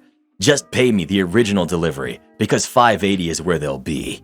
You can pay another Shipt shopper $15 to come get them. Drove back. It was on my way home. Dropped them off and left. I'm not a charity. I don't work for free, and I certainly don't pay to work. I'm going to be messaging ShopRite Corporate directly along with New Jersey Labor Board because this is not the first issue with wages I've had with Shipt. And honestly, ShopRite should seek compensation from them. Have fun paying for the more than $13.10 of groceries that are now rotting on the curb, Shipt. Side note, to anyone who may say you're being entitled, no, I'm not. It's not entitled to expect an agreed upon wage. It's extortion to expect me to work for less than agreed. Imagine you accepted an order from a delivery service, fulfilled that obligation, and suddenly they decided to pay you less than half for that completed order. Or you're working at a job and they suddenly cut your pay without any notice or agreement upon your part. As I explained to them, I never would have returned the groceries for $5 because it wasn't my mistake. Would have returned them no problem if it had been, and I would be paying to return them. Plus the missed plans, plus the lost time. So no, I am in no way in the wrong, and I don't care what anyone who thinks otherwise has to say. Am I the jerk for telling my son I can't trust him? I have 3 kids, a 15-year-old son and 8-year-old twin daughters. They all get along well, and my son loves his sisters and vice versa. Sometimes my husband and I have to go to certain events, and I ask my son if he can watch his sisters for the night. He usually says yes, unless he has plans. I just ask my mom then. So on Friday night, we had an event to go to, and I again asked my son if he'd be willing to babysit. He said sure, and that was it. We came back at around midnight, and I went to check on the kids, and my son was fast asleep, while one of the twins was throwing up and the other one was crying. I was surprised, but I also didn't really blame my son in any way. They weren't really making any noise and were clearly asleep before all heck broke loose. Well, I managed to calm them down, and they ended up telling me how their big brother was really mean and grumpy all day, and when they asked for food, he gave them a jar of peanut butter. The twins cannot have peanut butter. They aren't allergic, but it makes them sick. The girls know as well, but they were hungry and said that they had to eat it. My son knows this, and the peanut butter is kept out of the twins' sight and reach and is literally only in the house for him. I woke him up the next morning and asked him if all of this was true. He just made a noise and was all like, "Those little snitches. Yeah, so they had a little peanut butter. What's the big deal?" I told him that he knows they can't have it, and not only that, but I also don't like how they described his attitude, especially when he told them that they had to eat it. He just told me to stop overthinking. He forgot peanut butter makes them that sick. He only said they had to eat it because he didn't want them going hungry. He didn't feel like ordering, cooking, or warming up leftovers either, and also the twins were being annoying. I told him that these excuses are not good enough, and that what he did was honestly kind of cruel. I told him that I don't know if I can trust him anymore like this. He just rolled his eyes and told me that I'm being really dramatic, and that the twins will be fine. I don't need to act like this. He's really upset with me, and every time me or his dad say anything, he'll just reply with, "Oh, I thought I was cruel. I thought you couldn't trust me." He's not budging, and he's not normally like this, so I'm wondering, am I the jerk?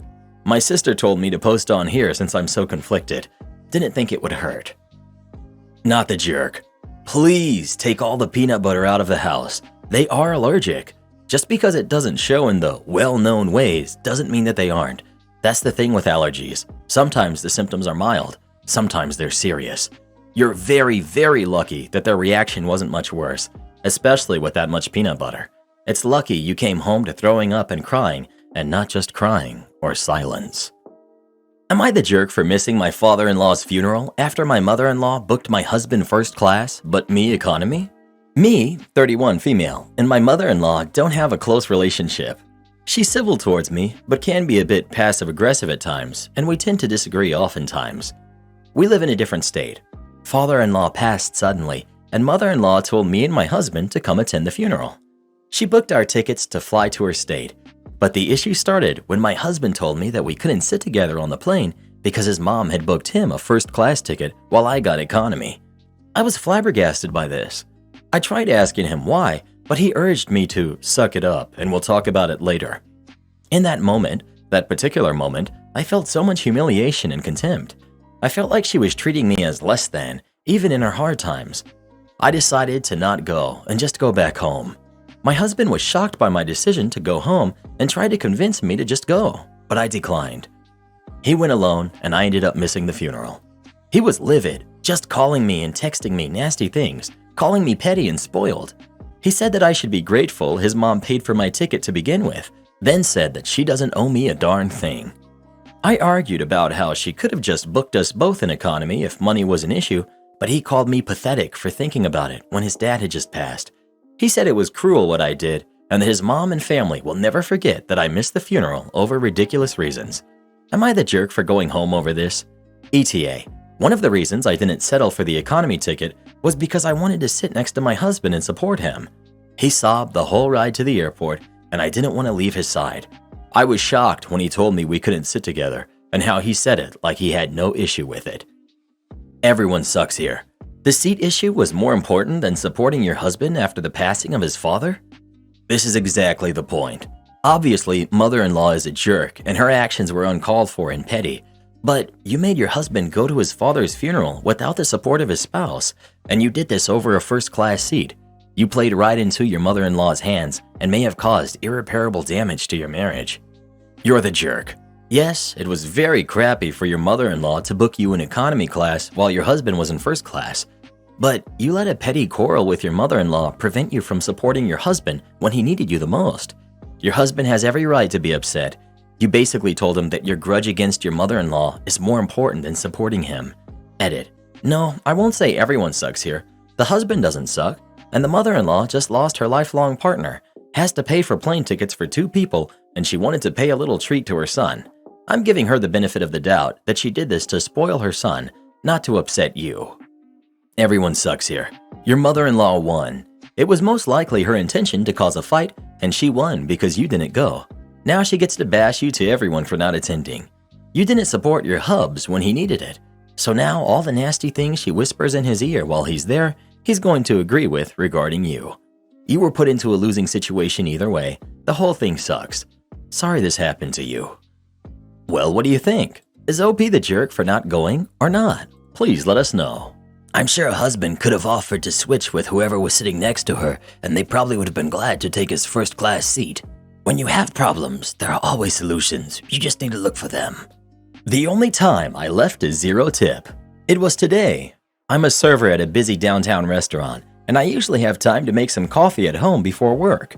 Yeah, I could drink the coffee at work, but I like my Cafe Bustelo rather than what we have at the restaurant. Just a personal preference. It's what got me through undergrad alive, so they forever have my allegiance. Today, making a fresh pot at home just wasn't going to happen because I slightly mismanaged my time. Had to do a company meeting thing with some higher-ups and also squeeze in a vet visit for my new kitten before work. Time got a little tight, so I ended up heading into my shift entirely uncaffeinated. No worries, while I don't particularly love energy drinks, I figured I'd just pop across the street and grab one at the corner store. I do so, and when I check out, it's with one of those mini iPads with a card reader. I get my energy drink and a pack of smokes for after work, and when I put my card into the reader, it automatically prompts me to leave a 15, 20, or 25% tip.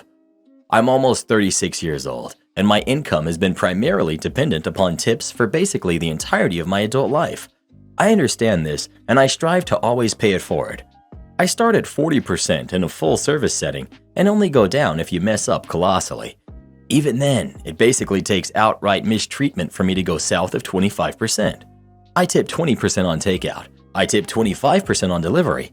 Heck, I almost always throw the person working the window at Taco Bell or Cookout a 5 just for being open when I want to eat some garbage after work. This was the first and only time in my entire life where my whole being went, "Are you kidding me?" when being asked for a tip. Now, thankfully, the guy working the register sighed and reached over to me to hit the custom tip button and then hit 0. He looked at me and sighed. "Sorry about that, man. We just got this new point of sale like 2 days ago, and the owners haven't figured out how to disable that step yet." I just gave him a shrug and a, "Nah, it's all good, man."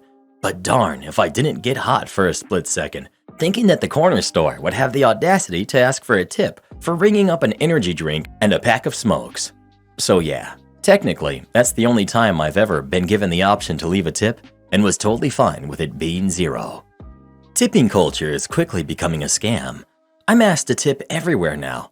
It's just one more way corporations are hiking up their consumers' costs to supplement the crappy wages they pay employees. Yup, it really is everywhere. I'm not tipping someone to make me a coffee in a drive-thru, and I'm certainly not tipping at the gas station when I have to pump my own gas. I tip for personal service stuff and delivery, and that's it. I'm gonna have to draw the line at tipping at gas stations too. I really snubbed a bartender with a 20% tip last night. I always tip big. I gave her the benefit of the doubt the time before. Bad day, tired maybe, but she's incredibly rude and ignores me.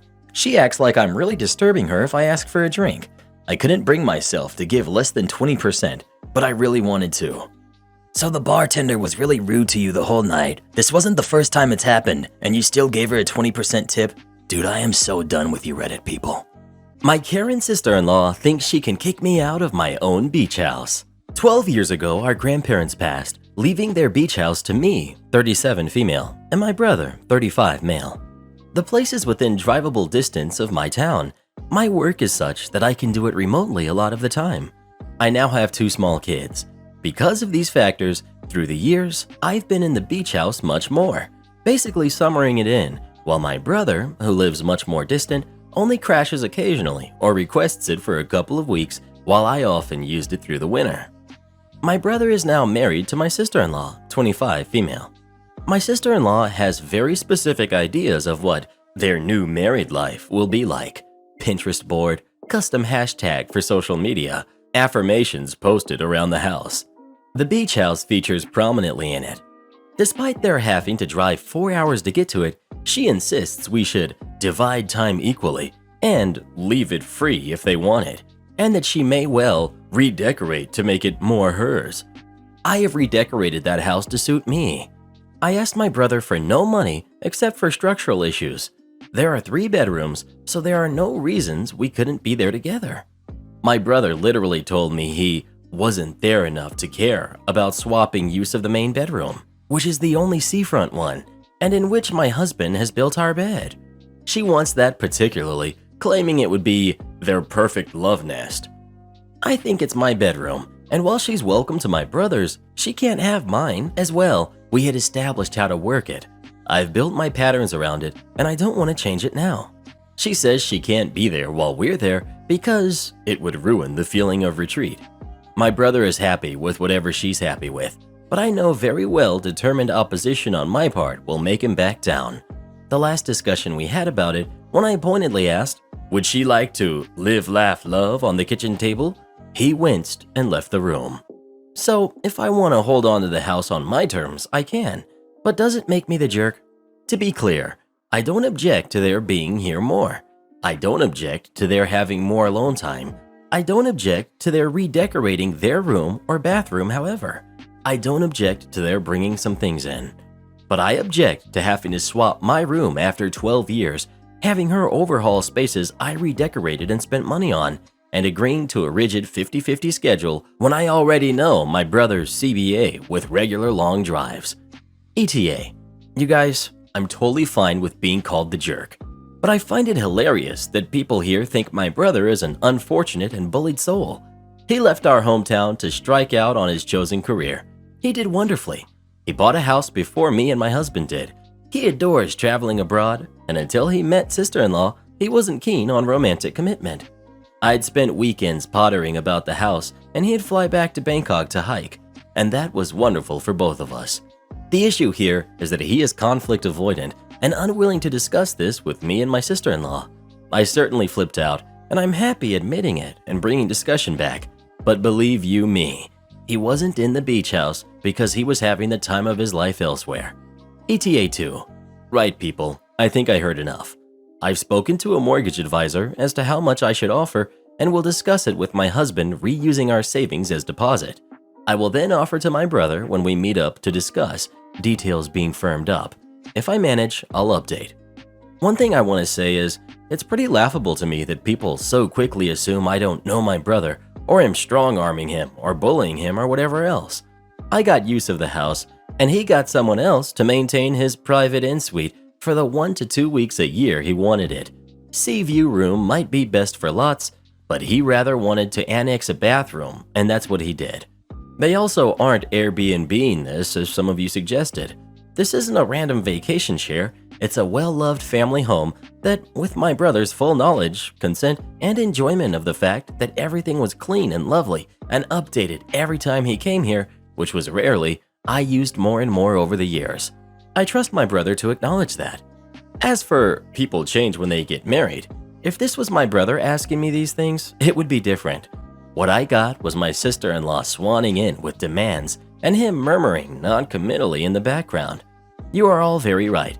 I should have brought it to him first though, and that's on me. But I hardly denied his wishes, because truth is, his wishes haven't changed. They've been together 2 years, and his pattern of using the house hasn't changed. She just thinks it will, because now she has redone their main home, she wants another project/Instagram backdrop.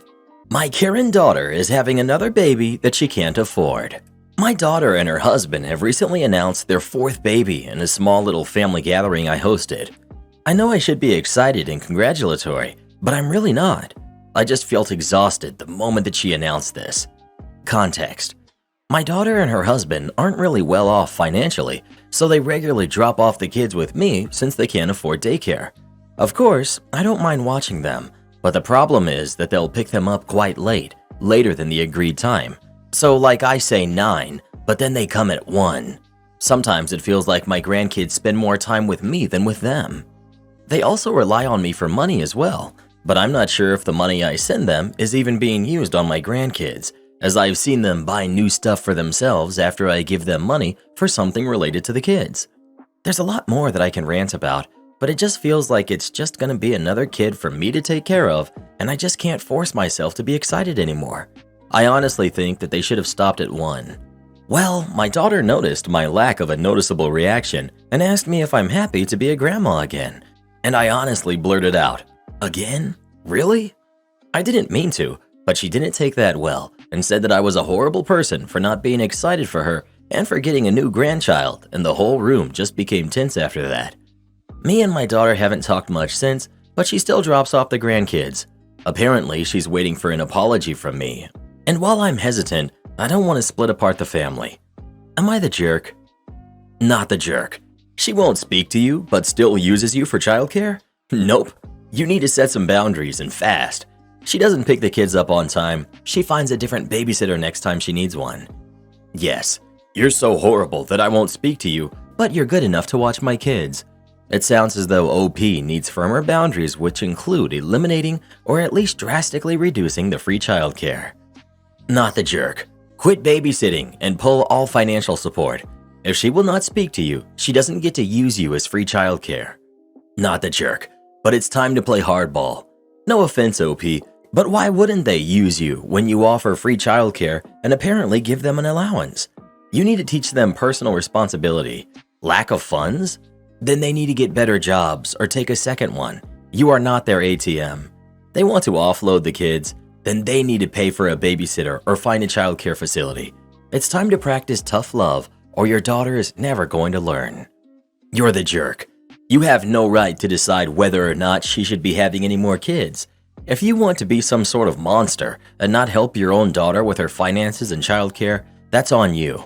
But as a grandmother, your only role is to support her in any way you can and not be judging her on how many kids she has. Ever since I had my first baby, I've been judged non-stop by people I thought cared about me. As a result, I've gone no contact with most of them. I have 7 kids now, and I don't plan on stopping anytime soon. I love being a mom, and your opinion of me could not possibly mean less to me. If I could find a man who was worth a darn, then I'd probably settle down and let him play the father figure to my kids. But until I find one who's not a complete loser, I'm fine on my own. Fortunately, I qualify for plenty of benefits as a single mother, so I don't have to work anymore. I hope your daughter finds out what benefits she's entitled to, so that she won't have to ask you for help in the future since you're such a judgmental jerk. Well, who do you think is the jerk? OP or her daughter? Please let us know. I think that last commenter's the biggest jerk of them all. How did people get so messed up? Brother ruined my wedding by proposing, so I ruined his proposal. I, 35 male, have a young brother, Todd, 29 male, who had a complicated birth and had to stay a month in the ICU. And because of that, my parents have always doted on him and almost denied him nothing, even if it was to the detriment of my sister, Abby, 32 female, and I. My brother drinks in on the attention and has on more than one occasion made himself the center of attention at either my or my sister's or a cousin's special event. Because of this, Abby and I have a strained relationship with Todd and our parents. Unfortunately, Todd met and fell in love with Lucy, who's 24, who announced her own pregnancy at the baby shower my mom held for Abby. When I proposed to my wife, Michelle, 30 female, I just wanted to elope, but she really wanted her family to be there, so I invited my family out of obligation. While out, my best man Jim, 35 male, noticed a receipt from a jewelry store slipped out of Todd's pocket. Jim confronted Todd about this, which led to an argument. Jim told me everything, and I told Todd that he was no longer going to be a groomsman because I knew he was going to propose at my wedding. Todd cried to our parents, and which led to a blowout. In my parents' eyes, since Todd never admitted that he was going to propose to Lucy at my wedding, I was unfairly judging him. I refused and brought up Todd's past behavior. My parents couldn't refute this, and got Todd to agree to not try anything at my wedding. This wasn't enough to convince me to let him be a groomsman, but I warned him that if, as a guest, he'd try anything, I would make him regret it. Fast forward to the wedding, and surprise, surprise, Todd walked over to Lucy and proposed to her during Michelle's father-daughter dance and did it in a way so that everyone would notice. Cue my revenge.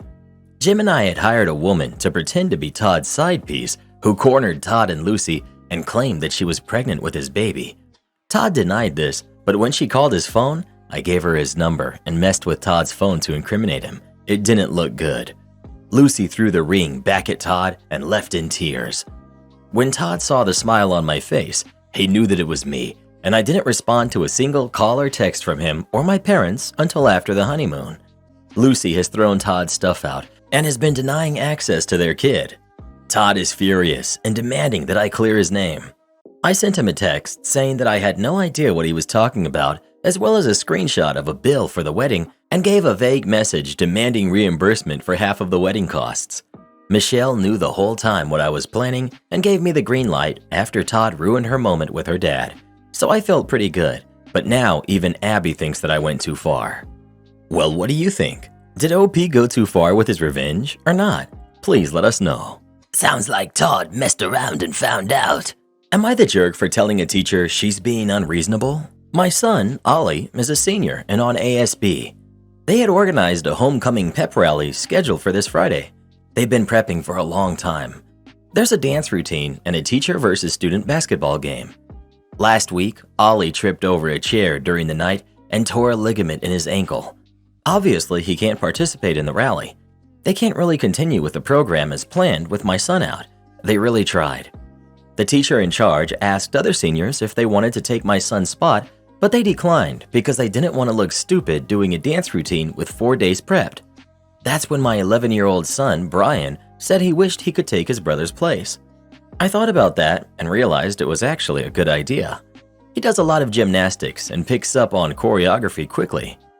I had a talk with Ollie, who wasn't sure. I spoke to the teacher, who asked my son to do some of the choreography, and he impressed her.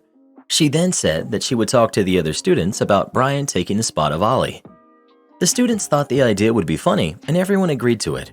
My son would actually be paired with Ollie's girlfriend. The teacher told me that the rally is scheduled towards the end of the day on Friday, so Brian would have to miss 3 classes, 2 for prep, 1 for the rally. I spoke to 2, and they were fine with it. Whatever work they do on Friday can be made up on the Monday.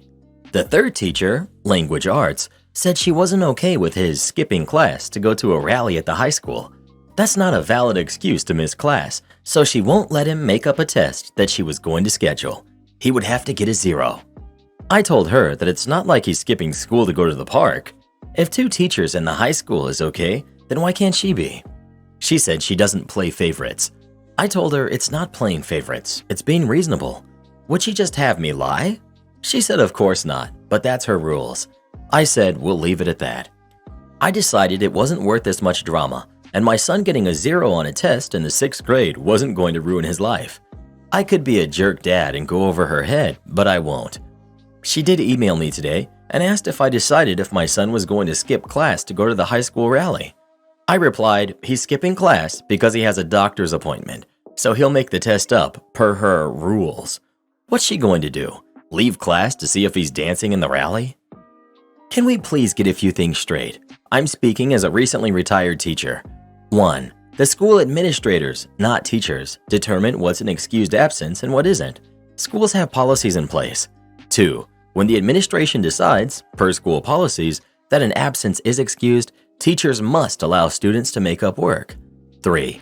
It's rare to have every student in class show up on a test day. There's almost always at least one kid out due to illness or a school choir concert or something. Teachers routinely create alternate tests when they create the original test. 4. Yes, the teacher has to proctor the kids who missed the test. I spent many lunchtimes and after school hours doing this. It's part of the job. It's also why it ticks me off when people say teachers have short hours. I was there 10 hours a day, not counting the many evenings at home grading and calling parents. 5. I always hated it when parents pulled their kids from classes for extraneous reasons, but it was not my call to make.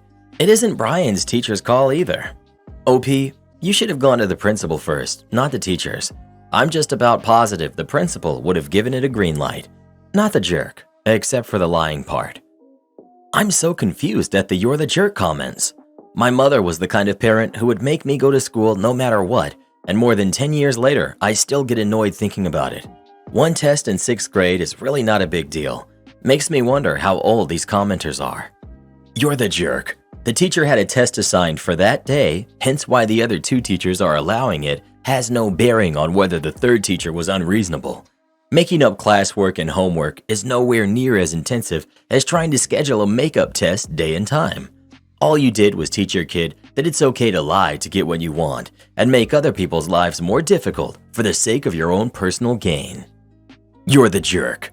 His language arts teacher said that it's not a valid excuse to miss class and she won't let him make up the test. She's right. You had a talk with Ollie who wasn't sure, but you decided to push it anyway and you're now lying so Brian can skip class. I'm getting a sense of favoritism here. Well, who do you think is the jerk? OP or the teacher? Please let us know. U.S. Air Force supply problems. I need an antenna to fix a jet. They made me order the whole tail. In the early 80s, I was in the U.S. Air Force. My job title was Avionics Comm Nav Specialist. Translation, I fixed radios and navigation equipment on A-7D and later on A-10A aircraft. One of the A-7D aircraft that I was called on to fix had been struck by lightning on the tail. The upper 12 inches of the tail is the UHF radio antenna. It was totally destroyed by the lightning strike. My unit at the time was on temporary duty, TDY, at Barbers Point Naval Air Station in Hawaii for a 30-day exercise. I was just a young pup at the time, 19 or 20 years old I think, but I was the only comm nav guy that was on the TDY. So I need a new antenna to fix the jet and order one from our supply guy. They tell me that no antennas are available anywhere in the US Air Force. Okay, so what do? I ask. They tell me to order the next higher assembly, basically the tail of the aircraft. I argue for a while, trying to explain how stupid that is, but I get nowhere. They actually get kind of nasty with me. At that time, the Cold War was going strong. Any aircraft that was not mission capable was a very bad thing. A grounded US Air Force jet on a TDY at a naval airbase was even worse. It had to be fixed yesterday. I called my boss back at our main base in Louisiana and explained the situation. He tells me to go ahead and follow the supply guy's recommendation, which I do. It couldn't have been more than 3 hours before I'm told to report to my maintenance officer, the officer in charge of aircraft maintenance, wanting to know if I had ordered an A-7D tail assembly. I have to say, as a young airman first class, talking to a major, I was kind of scared. I explained the whole chain of events, omitting who I specifically spoke with at our home base. The major looked like he was going to explode in anger. I'm thinking, I'm done for. Instead, he burst out laughing. I mean, like laughing to the point he couldn't talk. Laughing so hard that it looked like he was in pain, tears in his eyes, etc. After what seemed like forever, at least it seemed that way, he was able to actually speak again. The major told me that the way the supply group worked has always been a problem. What I did just brought it all out into the open with all the attention it got. He actually thanked me. I got my antenna 2 days later. Trespasser demands I replace his car.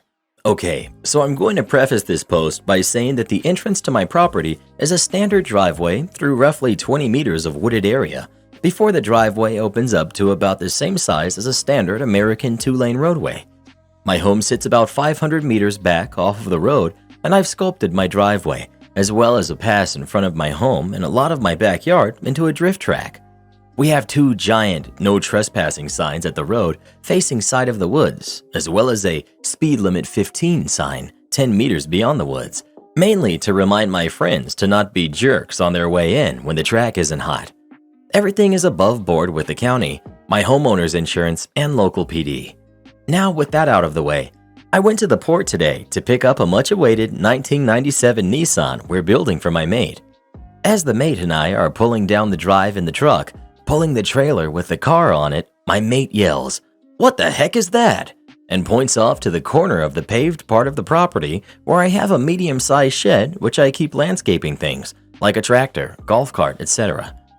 I look over to see the nose of a 2016-2017 Mustang stick out of a now collapsed shed and a guy laying on the pavement next to it. We immediately drove straight over with haste. As we pull up, our entitled person sits up from his prone position and starts yelling about suing me, calling me a jerk and a bunch of other names. I yell as loud as I could, "Hey!" Then I said, "Who are you and what are you doing on my property? Why is your car in my shed?" To which entitled person responds, "I'm going to sue you as your racetrack isn't safe and you owe me a new car." By this point, my mate is already on the phone with 911 and has hopped back into the truck. I explained to entitled person that he's trespassing and in fact, he owes me a shed and probably a few other things including a tractor. Entitled person starts to limp towards me, screaming that he's going to own my property and I won't have anything when he's done with me. I decide to just get back into the truck and wait on the police. Roughly 15 minutes later, 2 police cars come screaming down my driveway with their lights and sirens on and see entitled person beating on the window of my truck with his hands. The police immediately handcuff him and then my mate and I step out of the truck. Entitled person told the police that he's been driving past my property all summer and hearing engines and tires squelching from the roadway and finally decided that he was going to run a few laps today. That he saw the no trespassing signs but didn't think they were there for him. Who else would they be there for? Entitled person was arrested on malicious destruction of property. A tow company in town came and impounded his vehicle, and I was finally able to see that the entire shed and everything in it is a total loss. Entitled person did leave in an ambulance, though he should be fine. Insurance is going to have a field day with this one. I'd just like to add that the particular shed sits 25 feet off of the paved surface. I really hope next year doesn't have as many stressful events as this one. I'm starting by adding a gate with a code to enter the property this week. Am I the jerk for asking for part of my sister's house in our inheritance? So I have an issue with my sister, 35 female, and I, 42 female, settling my mother's current estate, and a friend of mine allowed me to post my issue here. A little background. My sister ran into financial issues about 6 years ago. She lost her job and her boyfriend was transferred out of state. So they moved into a house together, but my sister couldn't be added to the mortgage because of her awful credit score. Her boyfriend passed away suddenly and had no will. His family then took the house and gave back some money my sister put into the house, but they told her to be grateful for getting that much. My mother had just come into some money, so she got a house for my sister and her 2 kids. For the first year, my mom covered everything for the house. About 2 years ago, I took my mom into my home because of health issues and took over pretty much everything for her. I realized that my mom was still paying all the taxes on the home when my sister started complaining that she was getting all these scam calls and letters about unpaid taxes. I looked at a few and talked with her, realizing she had no idea what property taxes were. I went over my mom's accounts and found that she was paying property taxes since my sister moved in and even some renovations to the house. My mother decided to continue to pay for the back taxes, but I got my sister to begin paying them herself. Our mom passed a few months ago, and I'm still trying to sort through her affairs. Her will states everything is going to be split 50-50 between the 2 of us. While working, I found out my mom put both her and my sister's name on the deed to the house. After talking with my lawyer, I found out that the house was technically owned 50-50 with my sister and my mother, meaning I could claim 25% of the house or value of the house in the estate. I was going through some things with my sister last Sunday, and I asked her if she wanted me to take half of the renovation costs that mom paid towards her house out of her inheritance. I explained that I did not feel it was fair that she was being enriched by the renovations and getting the house for free as well. She got upset, saying that mom's will states that everything need to be split 50-50 and that's how it should be. I brought up that I wasn't even asking for the taxes, which would add on at least an extra $50,000. She remained firm and I struggled, saying, "Well then, I guess I will just settle for 25% of your house." She demanded to know why, and I explained that mom owed 50% of the house, so half of that is 25%. She got mad and is now blasting me to the family, and some understand my point, but others told me that I'm being greedy. But I don't feel like handing over $150,000 to my sister for nothing, but I was willing to settle for half the renovation costs of $50,000. So, am I the jerk for asking for part of my sister's house? Robber mistakes me, the cashier, as a customer, offers to cut me in on robbery.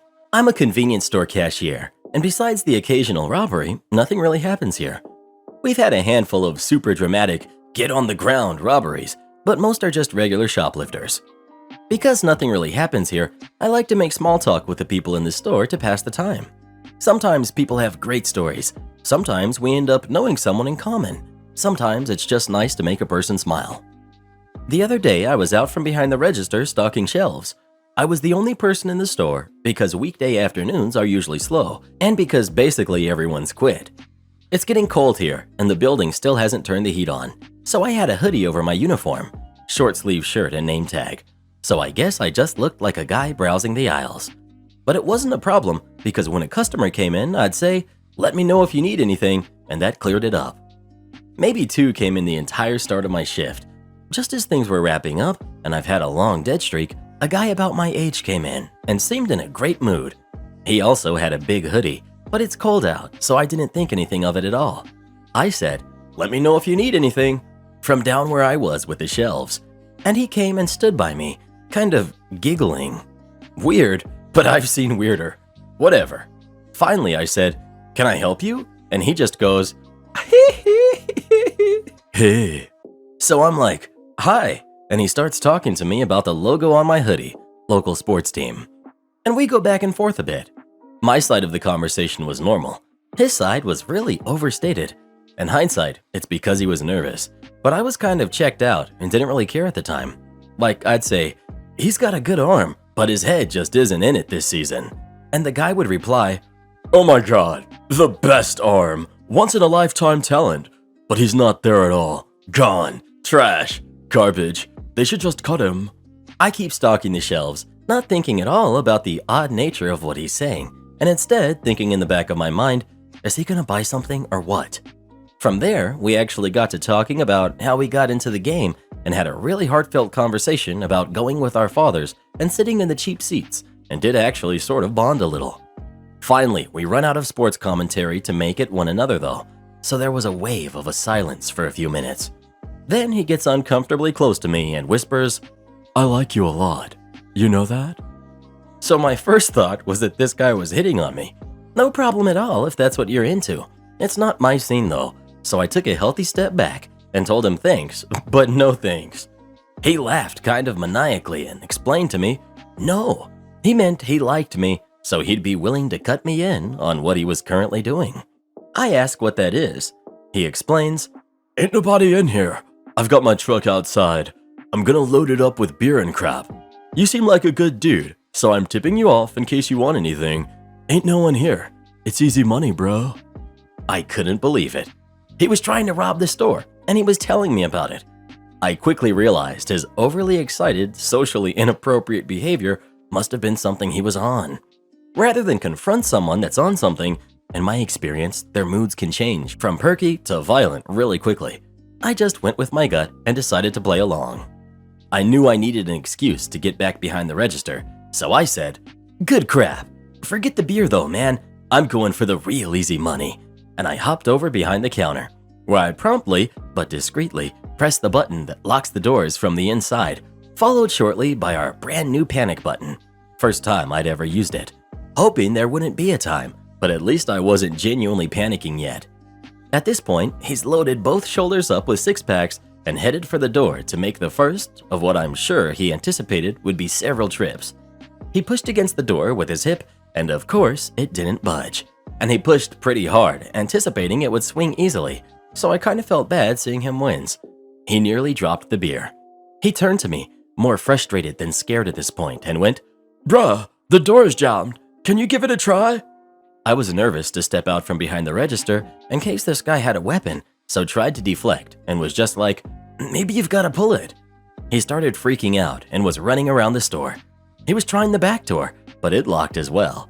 He was trying to climb up and reach the one tiny window we've got, but not only was it too high, it doesn't really fit a person. I kept playing dumb. Eventually the cops came. Took a while, and the guy had resorted to hiding in the stock room by the time they made it over. Not before first wrecking a couple aisles in his frenzy, but at least I was able to lock him in the stock room once he went inside. They came in to arrest the guy, and he starts trying to blame the whole thing on me, saying I set him up, saying I made him do it. It genuinely confused the police for a bit. So, I don't work here as a robber. I do work at the gas station. Though how much longer will depend on how many robberies I live down. Fill out a health and wellness survey of every shift after losing most of our benefits? Sure, boss. After reading a story about the boss that calls the worker off the clock to berate them made me think of my petty little story with my company. Like many other companies, our leadership recently released news of upcoming changes that even though profits for our company are up, they are eliminating most of the remaining perks that are still standing. Company-supplied phones for anyone except the tops of the departments, gone. Reimbursements for things like safety shoes, eyeglasses for those of us in the metals and fabrication area, gone. All 401k matches, merit increases, and/or bonuses frozen until figures reflect pre-lockdown levels, i.e., much larger profit margins even though workload has increased. Our direct area has had a few manpower losses due to a few folks deciding to retire and a few that decided to pursue work-from-home opportunities, hiring freeze to replace anyone. All of this while the majority of the higher-ups and anyone who works with a computer and argued they can work from home are, working from home, which in our eyes is essentially a substantial raise or savings for those lucky individuals that can work from home, fuel, daycare, etc. With the cases on the rise again, they decided to implement a health and wellness screening that must be completed every shift within 24 hours to the start of that shift and presented at the security checkpoint. There's even a nice link to where you can complete it on your own phone via an app for our convenience. Already annoyed at the above-mentioned cuts, and now they're wanting me to use my personal phone and data to complete a survey before working hours. I read the requirements again. It just has to be within 24 hours to the start of the shift and presented at the security checkpoint. We were working on average between 12 and 14-hour days, so I was easily able to complete and print a physical copy of the survey at the end of the day for the following day's requirement. The next day I showed up to security and gave them the paper. She just kind of looked at it and asked what it was. Told her it was the wellness screening so I can enter the building for my shift. She replied, "Oh, well, it has to be done before your shift. This has yesterday's date on it." I pointed at the disclaimer that said it just had to be within 24 hours to the start of the shift, which it was. Which, to her defense, is kind of silly because a lot can happen between your day prior and the start of the new shift. Looking slightly annoyed, she said, "Oh, okay. You can just use your phone going forward so you don't have to print it out." Thanked her and said it was actually easier for me to just do it at the end of my shift so I didn't have to think about it in the morning, especially since I didn't have access to Wi-Fi until I was already past the security checkpoint. Third morning, I did the same thing. She rolled her eyes and put the paper to the side. Didn't realize it at the time, but I was informed afterwards if we didn't use the app version, it didn't have a digital record, so they had to save all physical papers in a folder and retain them in their office.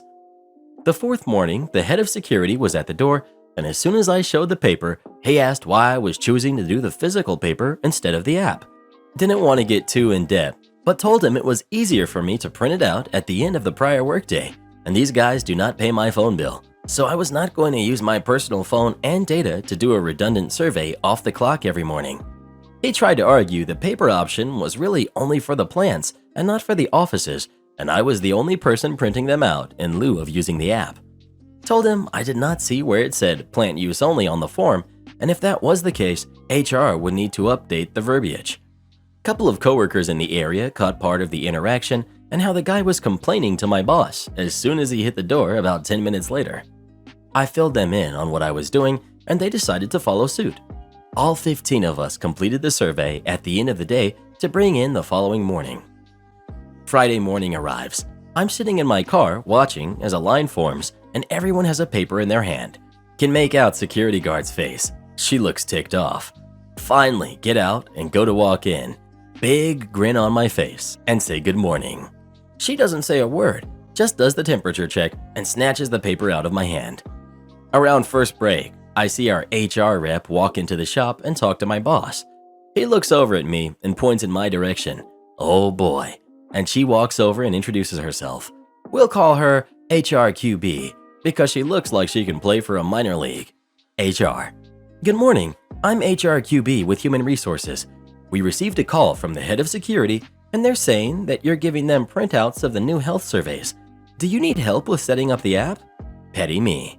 Oh no, that's not necessary. I actually already told him it's easier for me to do it at the end of my shift the day prior instead of doing it on my personal phone in the morning. I don't get very good reception here until I'm on the Wi-Fi, and that's past security. HR. Well, you don't need to be on the Wi-Fi here to complete the survey on the app. You can even do it at home before leaving for work and take a screenshot of the confirmation.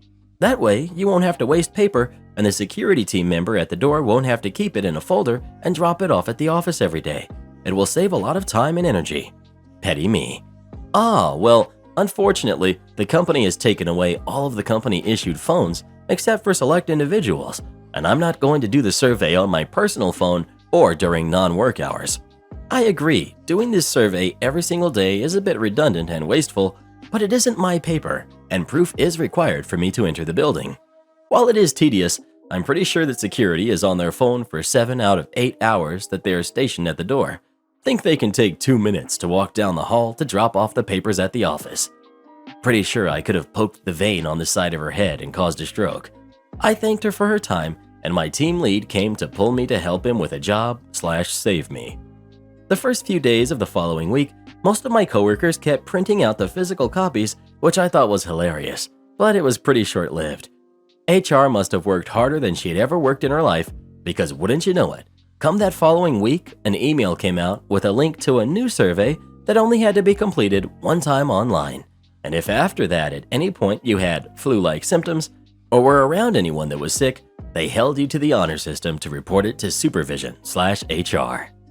My son's teacher took his cell phone home and her kid broke it. Last week on Friday, my son, who's 10, got his phone confiscated at school. He was messing around with it during class, and the school rules are clear about phone usage during class without permission, so I totally understood.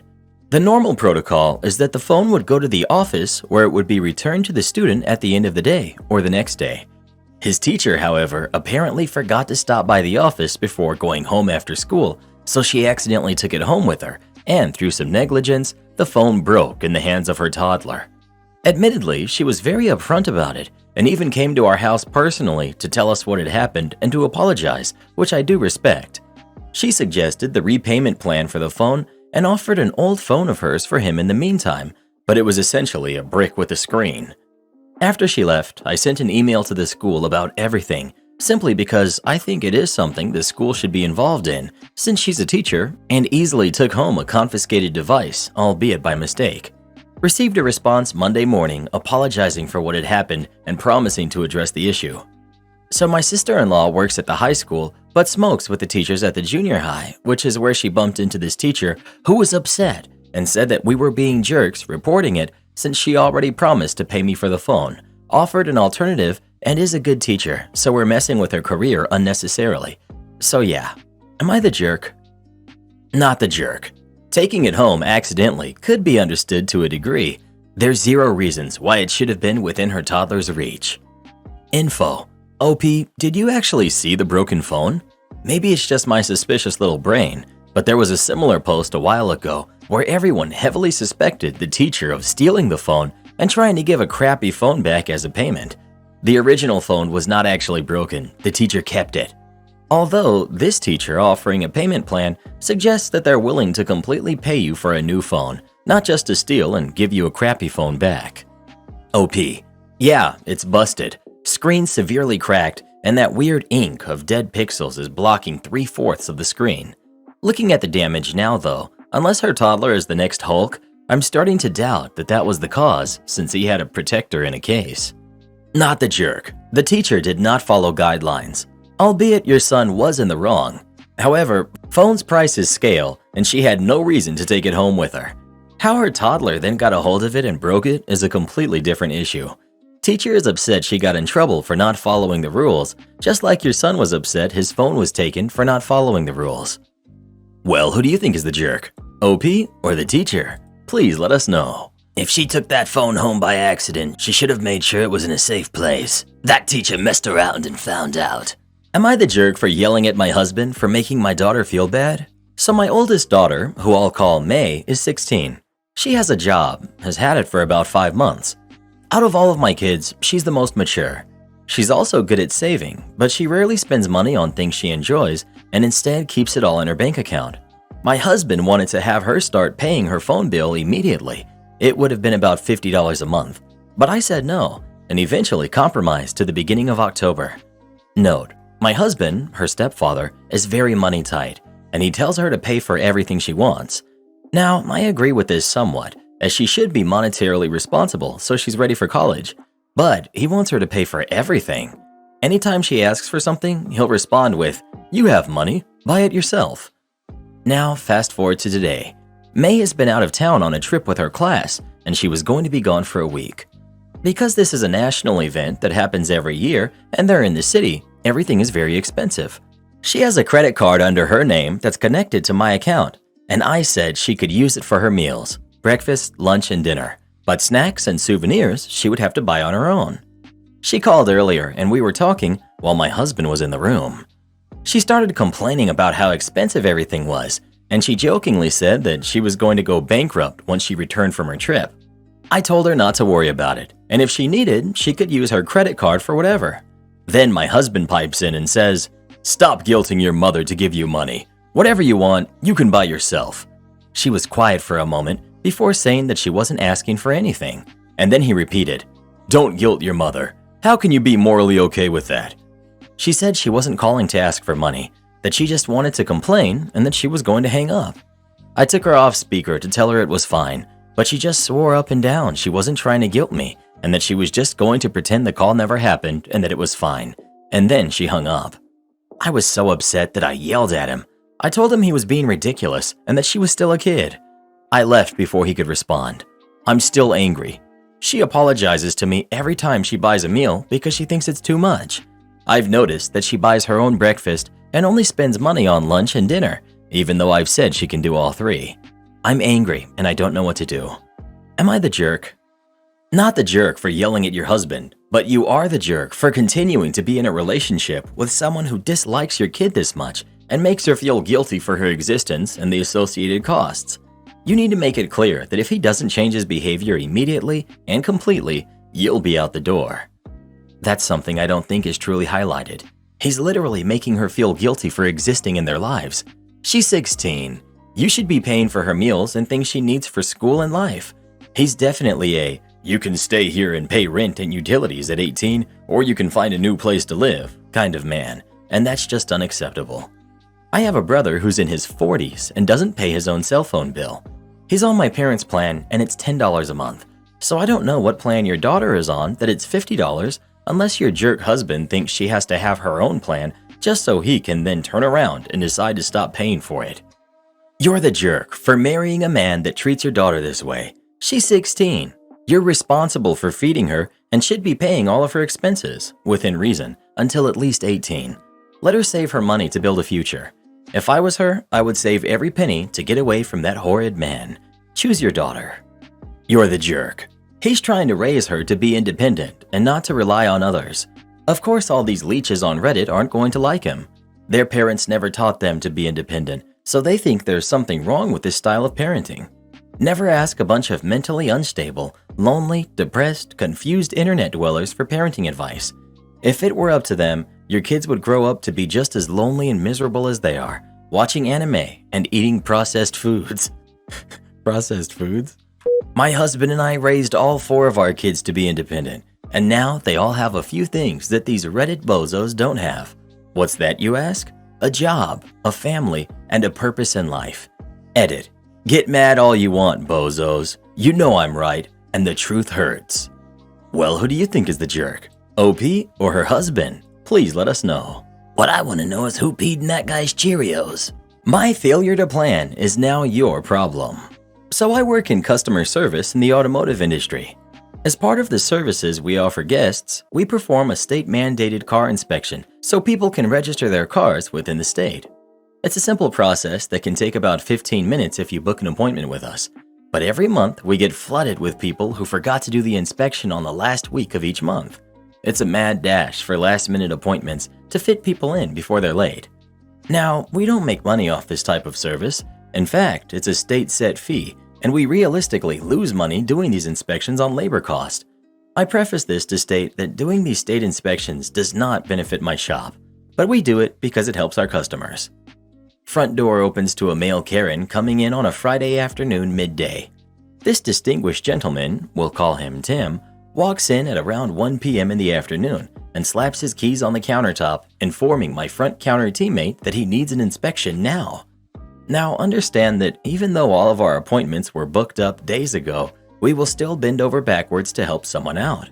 We totally get that things don't always go according to plans in life, so we do what we can to help. That is, as long as you're a nice person. When you start trying to dictate how we're going to help you, that does not fly at my store. Tim decided that today he was going to do exactly that. After we advised him he can either wait almost 2 hours to try to work him into a slot as we process our already scheduled appointments or book an appointment with him next week, Tim let us know that booking an appointment the following week after the deadline was not an option for him. But he's got time right now, so he's going to generously give us 2 hours of his time, and we need to figure out how to get him in. Cue malicious compliance. I stepped in to take over the conversation for my front counter staff who have been dealing with him up until now. Okay, sir, we're happy to help. I'll get your keys out to the technician. You just have a seat and make yourself comfortable. Immediately, I walked the keys out to my technician with explicit instructions. After explaining to my tech that Tim is acting like a total jerk, I gave the express instructions that we will not even touch his vehicle until 2 hours have passed. Mind you, as Tim sits in the lobby stewing, I have the pleasure of servicing several other customers who set their appointments days ahead of time. 15 minutes here, 20 minutes there, and even a 7-minute inspection for an all-electric car. Things are flowing so smoothly for all of the appointments who did things the right way, and it's showing on Tim's face. After the first hour, Tim finally has the courage to speak up. I really appreciate y'all trying to work me in, but do you know how long it's going to be? No, Tim, you don't get to be nice now and try to expedite your vehicle. You don't get to be nasty to my staff and still get your way. Sorry, Tim, we're still trying to get it fit in. Like I said, about 2 hours before we can see the truck. Mind you, the lobby's totally empty, and all customers have already been serviced already. It's perfect. Fast forward another hour, and his multiple attempts to make small talk to amend his horrible manners and treatment to one of my staffers, and his car's finally being brought into the shop bays. When moments later, my technician walks into the lobby with a giddy smile. Boss, his truck needs wipers to pass inspection. They're torn, and they fail the vehicle. Passing on this wonderful news to Tim, he agrees to have the tech install some because he, of course, did not bring any of his own. At this point, I feel quite satisfied that Tim's learned his lesson with a little additional help from the universe and him needing to also replace his wiper blades. But apparently, the universe was not quite done teaching Tim a lesson. His car still failed the inspection. The last part of the test is run by a computer that reads the internal control modules of the car. It's a totally automated process that can't be tampered or affected by the inspector.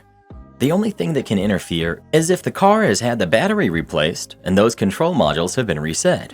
But that's exactly what Tim did. Hours before coming to see me, he replaced the battery and cleared those exact modules. So at the end of the day, Tim was his own worst enemy and failed his own car, having to book an appointment for the following week. With a little help from the universe, he hopefully learned a very valuable lesson that service workers are not your slaves and to always tip your waiters. Am I the jerk for telling my fiance she can either have me at our wedding or her best friend and their dogs? Throw away fake names. Jessica, 30 female, and I, 29 male, are getting married next year. We've been doing the wedding planning, got places and things picked out. It's been going good until we hit this snag. Abby is Jessica's best friend and maid of honor. Both love dogs. They both have dogs. When we started talking about the wedding, Jessica told me all about this plan they both had, that when each of them got married, they'd have doggy wedding ceremonies between their dogs and the future husband's dogs at the same time. I don't have a dog, not a dog guy, so there's no potential for that to happen. I like her dog enough and let her do what she will with him, and I do get him treats and toys sometimes. I thought that would be the last I heard of that. She and Abby started to talk about how cute it would be to include both of their dogs in our wedding party. Not my thing, but I have friends and family that have done something similar, and I want her to enjoy the day, so I said okay, thinking they'd just be up at the altar or something like that. Nope, They want their dogs to get married during our wedding. I wasn't too keen on the idea and raised concerns, like what would they do with both dogs for the rest of the day? What if the venue we picked doesn't allow pets? We went back and forth, and I agreed that they could do their dog ceremony at the end of our ceremony. A couple weeks later, Jessica and Abby bring it up again. They want parts of the reception to be dedicated to their dog's friendship. Crap like puppy picture slideshow, a cake for them, dog-friendly favor bags because they want their friends and her family to bring their dogs too. I told them no, and that I already made one compromise on the issue, and we don't want a bunch of dogs around for the entire wedding and reception, and that if they did that, we'd have to find an all-new venue probably. I reminded her that she was near the limit of what she could contribute towards our wedding funds, and I'd be paying the rest, and I don't want to pay extra for stuff for a bunch of dogs. They both said that this was really important to them, so I told Jessica point blank, we can stick to what we originally agreed to, or she and Abby could have their costly party that allows dogs by themselves, and we'd just get married at the courthouse by ourselves. Abby told Jessica I was being manipulative and making ultimatums, and wanted her to go stay at her place until OP pulls his head out of his backside. Jessica didn't go, but we're still going back and forth. She still wants things her way and feels I'm being too selfish. I don't think I am, because I want an enjoyable wedding and marriage with Jessica, not Jessica and Abby and their pets. Am I the jerk? Not the jerk. What did I just read? A doggy wedding? What's wrong with people? Dogs are animals, not babies. This level of obsession with an animal would freak me out, and I would, personally, nope out of the relationship. Not the jerk. But it is wild that your fiancé is prioritizing this over your actual wedding. She's making the day about her and her friend and sidelining you almost completely. Her best friend is making the day about her. That's such bizarre overstepping, and the fact that your fiancé doesn't see that is really concerning. Her friend should be supporting your fiancé and you, not undermining your wedding plans to turn it into a party for her dog. I would honestly postpone the wedding altogether because this is a terrible glimpse into your fiancé's priorities. You rank below her best friend's dog. Not the jerk. Who's Jessica marrying, you or Abby? This dog idea is over the top, but could be cute if it was your dog marrying Jessica's dog. It's really weird to me that Jessica's marrying you and her dog is marrying Abby's dog all at the same time, more or less. And Jessica is talking about taking so much time out of a day celebrating her commitments to spending her life with you to celebrate her friendship with Abby via their dogs? That's not the point of a wedding. And what about the guests who don't have dogs, are allergic to dogs, or are terrified of them? Are they less important guests? Most of the time, childhood dreams about our weddings don't come true. We marry cat people instead of dog people. We come to value homes over expensive parties and realize we can't dance. It's time for Jessica to let this one go. Well, who do you think is the jerk? OP or his wife and her best friend? Please let us know. Bro, are you seriously still going to marry her after all of this? Nice lady at the store takes advantage of my beauty guru skills. Okay, so I work as a software engineer. Our company has a small office at a skyscraper plaza that's directly connected to a huge shopping mall. It's usually where us corporate slaves go to get our lunches. I also like to spend my breaks walking around the mall. It helps me take a breather away from the stuffy office air, and it's good for waking me up. Seriously, fellow corporate slaves, take a walk during your breaks if you have a falling asleep during shift problem. Also, try to replace it with water if it's your fourth cup of coffee for the day. But mainly I like these walks because I can do some window shopping and plan for whatever unnecessary things I'm going to buy for the end of the month when I get my paycheck, so that my uncooked chicken rinkless brain can squeeze out the tiniest drop of dopamine juice and I can finally feel something. And again, on one of these lovely days, just a few hours before I have to meet with my IT team, I decided I'd take another one of these walks and visit a beauty store. Now, I'm not really sure if this type of store exists outside of my country, but it's basically a supermarket only for makeup and other beauty products, so it's the main go-to place if you need something of that sort. I'm also dressed very businesswoman, straight out of a dark academia Pinterest board, but with a little touch of grunge and e-girl fashion influences on it. I'm really showing my age here, but dear readers, I promise I am a very serious businesswoman and do serious business with very serious clients. I just like to add a bit of self-expression into every outfit, with the accessories and the makeup and other small details, even if it is for work. But at the end of the day, I'm wearing a shirt, a blazer, and work pants basically. Well, while I'm browsing the store for something that can help me try to replicate the mermaid core look I found on TikTok, I suddenly hear a middle-aged lady call out to me with a meek voice asking for help. Now, I know I talk big, but I really am no makeup expert. My major was computer science and engineering, where 5 out of every 3 persons enrolled were male. During my studies, sometimes I would see a girl in the mirror, which was me, and get a jump scare because I hadn't seen a girl in so long. But ever since I graduated and started working full-time, I've been trying to re-explore the feminine side of myself, and I've been watching all kinds of beauty gurus, style experts, makeup review and get ready with me videos, so I know a thing or two. And this lady seemed really confused about a lot of things. She was holding 2 different blush colors and asked for testers. Nobody in the country has put out any testers since March 2020. I told her they don't make testers anymore, and her best bet was to search for the brand online and see if any influencer made a review with swatches. She looked sad. I took a peek in her basket, and there was another mess going on in there. She had a Maybelline burgundy bar and a few different lipstick colors, which were mostly cool-toned, all sharp reds and pinks, and she was a very warm-toned person with a goldenish glow to her. Honestly, when she heard the no testers, she looked so meek and small and sad that I had to help her. Firstly, I talked her out of buying any Maybelline eyeshadow palette ever because they're flaky and unpigmented.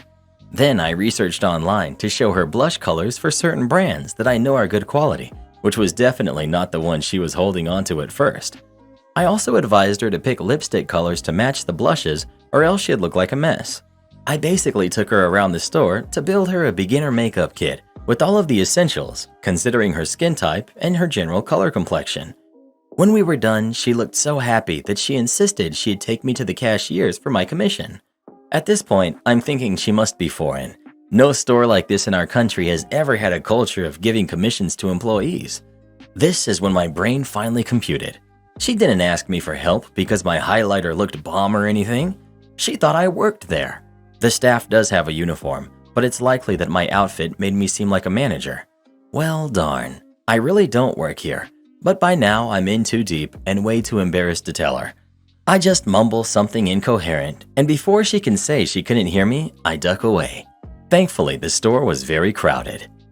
Am I the jerk for going to a restaurant she likes, but I don't order food? We were deciding what to eat, and she really wanted to go to this restaurant. I was on board with it, but I'm super picky and had no idea what this restaurant had. We got there, I looked at the menu, and nothing looks even semi-good. For example, all of the sandwiches had wheat bread only, and I hate wheat. Anyway, I let her order her food, and when the lady asked what I wanted, I told her that I wasn't eating. I told my girlfriend I wanted her to enjoy the meal, and I was happy to be there. My girlfriend got so mad, got up and left. I left with her and asked what the big deal was. She insists that I need to be there eating with her. We ended up going somewhere else together, but it irritated me. Am I in the wrong here? Update. It was some French cafe.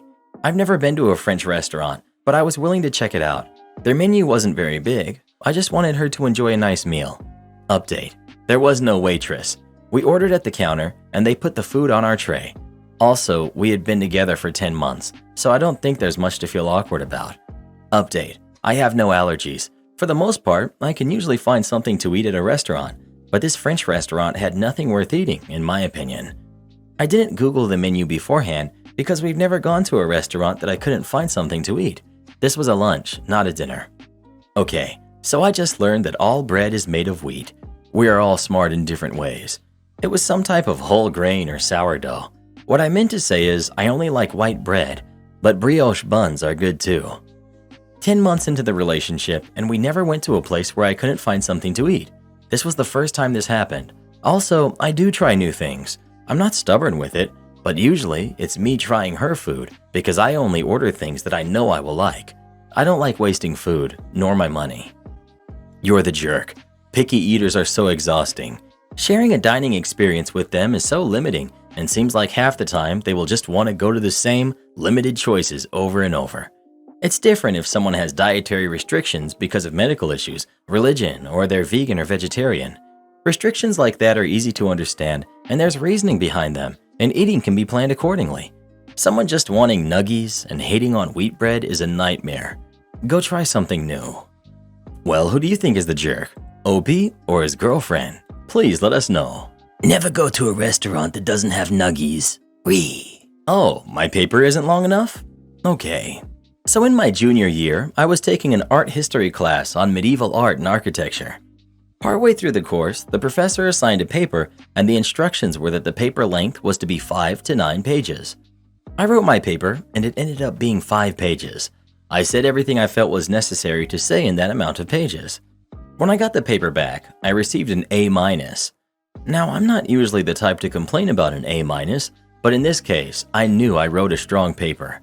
I was an art history major, and at this point, I was 3 years into my program. So I had a buttload of art history classes under my belt, and I knew when I produced a good art history paper. So I really wanted to hear why I got the minus instead of a straight A. I went to the professor's office to ask why he graded it as such. Yes, he was quite amused someone was complaining about an A-. I didn't give a hoot. I wanted to know why he took off points and what he thought could have been improved. He hemmed and hawed for a few minutes because there wasn't anything wrong with my paper, and finally he said, "Well, it could have been longer." I said, "The prompt said 5 to 9 pages, and I was within that range." He replied, "It could have been longer." Okay then. Next paper that came around was the term research paper, and this time the prompt said at least 15 pages. Cue malicious compliance. I worked my butt off writing this research paper, and out of pure spite, I made this dude read no less than 29 pages about some stupid medieval church. Now I had written papers this long before, and a year later when I wrote my honors thesis, it was nearly 4 times that length. But for this particular topic, I was really stretching it. The verbosity was a bit ridiculous. A week or two later, he returned the paper A+ grade. He handed it to me and said with a genuine smile, "It was great. I loved it. You should submit it for publication to the XYZ History Journal." I begrudgingly submitted my maliciously compliant paper to the journal, and it was accepted and published. Admittedly, I was probably the one that suffered the most from my own malicious compliance, but I didn't care, and I'd do it again. Am I the jerk for telling my husband to get rid of our son's dog? I've been terrified of dogs since I was young. My husband knew, but I don't think he realized how bad it was until recently. He got our son a dog, and at first, I was angry, but he promised it wouldn't come near me, and our son was really happy, so I agreed they could keep it as long as it was kept away from me. For 2 months it was fine, and I barely thought about the dog being so close, but a few days ago, the dog came inside and it freaked me out. I told my husband he had to get rid of it now, since he broke his promise and I didn't trust him to keep it away from me anymore. My husband doesn't want to get rid of it because our son is very attached to it already, and the dog is harmless according to him. He wants me to let him take me around the dog so that I'll stop being so scared of it, but I refused and told him it has to go. We argued, and he told me that if I wanted it gone, I would have to take it myself. My in-laws came to visit yesterday, and my mother-in-law asked me if something had happened between us because I'm still angry at him and she noticed. I told her about the dog, and she told him off and said she taught him better than to traumatize his pregnant wife. Now my husband is upset at me because he thinks I only told his parents to force him to do what I wanted and that our son wouldn't be okay if we got rid of the dog now. Am I the jerk? Everyone sucks here. If your phobia is that bad and you are unwilling to address it, you should never have allowed a dog to stay even one night. Your husband never should have gotten the dog without your consent. And the breeder or rescue never should have allowed him to have a dog without knowing all adults in the home were on board. Now your son and a dog will be hurt because of your collective actions. Well, who do you think is the jerk? OP or her husband? Please let us know. Oh, my heart goes out to their son and that dog. Want me to cancel all your subscriptions? Yeah, I can do that. I used to work at a call center for one of the biggest teleproviders in our country. Mobile subscriptions, internet, landlines, all that. The call center I worked at was also only for business clients and not private customers, so it was not unusual for a client to have a lot of mobile subscriptions. One thing to note, I'm not sure how changing a mobile provider in other countries works, but in my country, you have to get the other company you want to transfer to order the numbers from where you are now to them. You cannot cancel your subscription and then have it transferred. If you cancel your subscription, it stops working right away. If you want to transfer after that, then you need to order a reopening of the subscription on that phone number for it to be able to transfer to the other teleprovider. and the reopening is treated as a new order and a new subscription, so it's an ordeal to go through. Also, and this is important for the story, if you have a debt collection case for an invoice with the teleprovider you are currently at, you will then no longer be able to get new subscriptions with that company until the debt collection is paid in full. Now on to the story. I get a call in from a customer who had maybe 10 to 15 mobile subscriptions with us, as well as an internet subscription, and apparently they worked with sales. The customer was very angry on the phone. He tells me that they have received a debt collection case from us for an invoice they had not paid, which was true. There was an invoice in our systems that they had not paid, and it had indeed gone to collection. He then told me that he knew about the invoice, but had just not bothered to pay it. What did you expect to happen if you didn't pay it? He then proceeded to berate me for sending them a debt collection and demanded that we cancel it immediately. One other thing to note is that none of the people that worked on the floor of the call center have the authority to cancel the debt collection cases. We need to send a case to another department for that. He would not let me send a case, nor would he let me call a supervisor to maybe expedite things. He said that I should cancel it right away or he would cancel all of their subscriptions right this second. Cue malicious compliance. Normally when people threaten to cancel their subscriptions because of reasons, they mean they want to transfer to another provider, and I usually refer them to contact that other provider so they can start the process. This time, however, since the customer was being a jerk, I did not do that. I asked point blank, me, do you want to cancel your subscriptions with us immediately? Customer, yes. Me, are you sure? Him, yes. Me, okay then, I will cancel all your subscriptions right this second. Good, jerk. Then he hung up. I logged the call with every detail that he had said and asked me to, and added an extra line of, if any doubts, just listen to the recording of the call.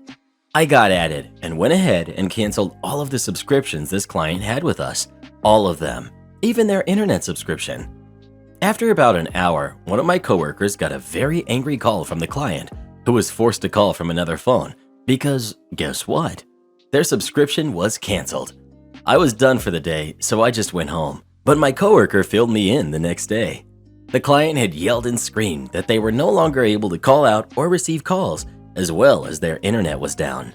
He had read the log I created and informed the client that they had terminated our services, so of course they would not receive any calls, nor make them. They demanded that we reopen the subscription again so that they could do their work, but again, my coworker had to inform them that it would not be possible since they had a debt collection case that needed to be paid first, or else none of the orders they put in would go through. After more screaming and losing it, my coworker had to end the call. The next day, I had the evening shift, but I had saved the client's information to see if anything else had happened. Apparently, the debt collection got paid and the subscriptions were reopened. They also had ordered a transfer to another provider. I have no idea how much money was lost, but for a sales team to not be able to work for over 24 hours, I can only guess that it was a lot. Also, as a cherry on top of things, they were in a contract period with us, which means that they get a small discount on their subscriptions if they are with us for a set period of time. If they break that contract, which they did when they told me to cancel their subscriptions as well as transferring to another provider afterwards, they had to pay a fee of over $300 per subscription. That was at least $4,500 on top of what they lost the 24 hours they couldn't do anything. All because they didn't want to pay a $30 late fee. Karen tells me how to raise my kid. I, 24 female, have a 3-year-old son named Cass, who's the light of my life. He's a real sweetheart, and if he had it his way, he'd be carried around in my arms all day long and only put down when we come across a cool bug. He doesn't talk very often. It's something that I was worried about in the beginning because as a young mom, I worried about almost everything. But the pediatrician told me that he'll likely become more talkative over time. I'm currently looking into speech therapists just to see if that will help a bit, and we're currently learning sign language too, so Cass can switch to that when he doesn't feel like using his voice. He's such a smart kid, and he's so curious about everything. All he ever wants to do is explore and learn about new things. I'm so proud of him, and I love being his mom and getting to see the world through his eyes. My mom, 50 female, doesn't like the approach I've taken to my son's tendency to not speak very often. There have been a few times where he'll clearly be asking for something and she'll refuse because he isn't using his voice. It's one of the main reasons why I never ask her to babysit, because it bothers me when she does that and I stop it every time. We were all at a restaurant with my stepdad, 55 male, my stepbrother, 30 male, his wife, who's 30, and their son, James, who's 4. When it came time to order, I read some options out to Cass and he signed yes for the meal he wanted. James spoke to the waiter on his own. When the waiter walked away, my mom got upset with me. She said that because I'm the parent, I need to tell Cass to get over his stubborn attitude about speaking, and that his refusal to do so is ridiculous. My stepdad then expressed concerns about the fact that James was saying full sentences by 2 years old, but Cass is 3, and he'd only ever heard him say about 5 words. I told them both that I didn't appreciate them trying to have that conversation with me in front of Cass and at a family lunch, but then my mom said that if Cass had an issue, he should use his voice to tell them that, instead of relying on me to do it for him. I ended up flagging the waiter down and asking for my part of the bill, and if I could get the food to go, because I didn't think this was fair for my son to have to sit there and listen to them talk about him like he couldn't even understand what they were saying. Once I paid and got the food, we went home. My mom texted me later saying that I'm doing my son a disservice by not making him speak, that it was rude of me to leave lunch like that just because I didn't like the way the conversation was going, and that it speaks to my immaturity. Truthfully, if I had pushed him to do it, I know he would have verbalized what he wanted, but he clearly felt more comfortable signing, so I didn't feel the need to do that. Regardless, was it an immature/jerk move to leave like that? Edit. Cass is fully capable of speaking. He has said a full sentence before. He just doesn't talk very often, and especially not in front of other people or in public. Like I said, I've spoken to his pediatrician. I'm currently looking for speech therapists, and I've been thinking about getting him assessed for a while now. I'll just have to bring it up to the doctor. Cass uses sign. He has vocab cards and flashcards, and he already knows how to spell all of his favorite words. We work on his words all the time. It's one of his favorite things to do. No, the biological dad isn't involved. It's just Cass and me. Edit 2. I don't mean to sound offensive or anything, but please read the first edit before telling me what I should be doing for my son. I've spoken to his doctor multiple times.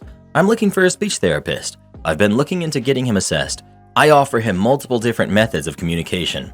I encourage him to speak when I know he's comfortable to do so. Also, he knows more than 5 words. My stepfather just stated that he's only ever heard Cass say about 5 words. Cass has a large vocabulary. He just doesn't verbalize it often. Absolutely not the jerk. I have a kid who's on the autism spectrum and has selective mutism. The situations you are describing sound so familiar to me, and the absolute worst thing you can do is try to push the issue and force them to talk. Not only will it not work, it can make the issue worse. You're doing right by your child. Your mother is being an ignorant jerk. OP. I've actually been thinking about getting him evaluated. If he is on the spectrum, I want to be able to accommodate him in whatever ways he might need, and learn as much as I can to make things easier for him. It's definitely worth considering getting him assessed. Maybe it isn't autism, but if you go through the process, then at least you will know and maybe gain a better idea of what's going on and how best to support your son. Sign language is a great tool to use to assist in communication when they're unable to find words, regardless of any potential underlying concerns. It sounds like you're doing a great job as a parent. Not the jerk. You're an excellent mom. Your mom, however, is a total jerk. You're already a better mom than you ever had. You're a rock star for not taking their manipulation and judgment. Not the jerk. This is why I went no contact with my parents. They never stopped telling me how I should be raising my kids. The way I see it, if French fries and chicken nuggets is all they want to eat, then just let them eat it. At least they're eating something. I couldn't stand being forced to eat steak and veggies growing up, so I would never make my kids eat it. My boomer parents flipped out about the language my kids used. What am I supposed to do? Take their phones away so they can't learn certain words that might upset people? Same thing with bedtime. I hated having to go to bed at a certain time, so I decided early on my kids would go to sleep when they chose to. They still usually go to sleep by midnight, which is when I go to sleep too. I homeschool all of them in a natural way, so we wake up when our bodies tell us to, which is usually at about 11ish, and then we go for our morning walk in the woods. I don't teach them math and science, but I teach them the natural ways of life. The way I see it, I never actually used any of the crap they taught me in school, so I don't waste time teaching my kids any of it either. I teach them about plants and animals, love and light, what our roles are as light workers, and how it's up to us to light the path for all of the fools like my parents who are lost in the darkness. My parents will never get to have a relationship with my kids because their outdated beliefs make them monsters in my eyes, and I want nothing to do with them. There's a reason my kids need so much therapy, and it's not because of how I've raised them. It's the darkness that surrounds us. But as a light worker, I will never surrender. Well, who do you agree with? OP or Grandma? Please let us know. Am I the jerk for uninviting my sister-in-law and mother-in-law from everything? I'm 7 months pregnant with my first kid. The baby is also the first grandchild and nephew of my husband's family, which everyone is excited about. I lost my mother and father during lockdown, and being an only child, there's not much of my family. Since the passing of my parents 1 year ago, my husband's family has welcomed me with open arms as part of them, and I've become very close to my mother-in-law and sister-in-law. I always wanted to have a gender reveal, and I trusted my sister-in-law to organize everything about this. With 3 days to go before the party, I started to receive messages from all my husband's relatives and even close friends congratulating me on my baby being a boy. I went to ask what happened, and my sister-in-law confessed that she let it slip to my mother-in-law, and she told everyone that we were having a boy because she couldn't hold it in and it took proportions beyond what they imagined. Nobody called me to tell me this. The party was canceled and I was heartbroken, as well as extremely hurt by the two of them. Usually they accompanied me to the ultrasound, shopping for the baby's room, and my mother-in-law would stay at the time of delivery. But after this breach of trust, I stopped inviting them and asked them to respect my boundaries when they pressured me to go. Honestly, I didn't even send them the baby shower invite because I really avoided contact with them as much as possible because everyone knew before me that it was a boy. My husband started complaining that I was pushing them away because of a mistake that could happen and that I was being harsh. Yesterday, he brought this up, and when I said that I still didn't feel comfortable with them, he said, "Soon you'll tell me that my mother won't be able to go to the birth."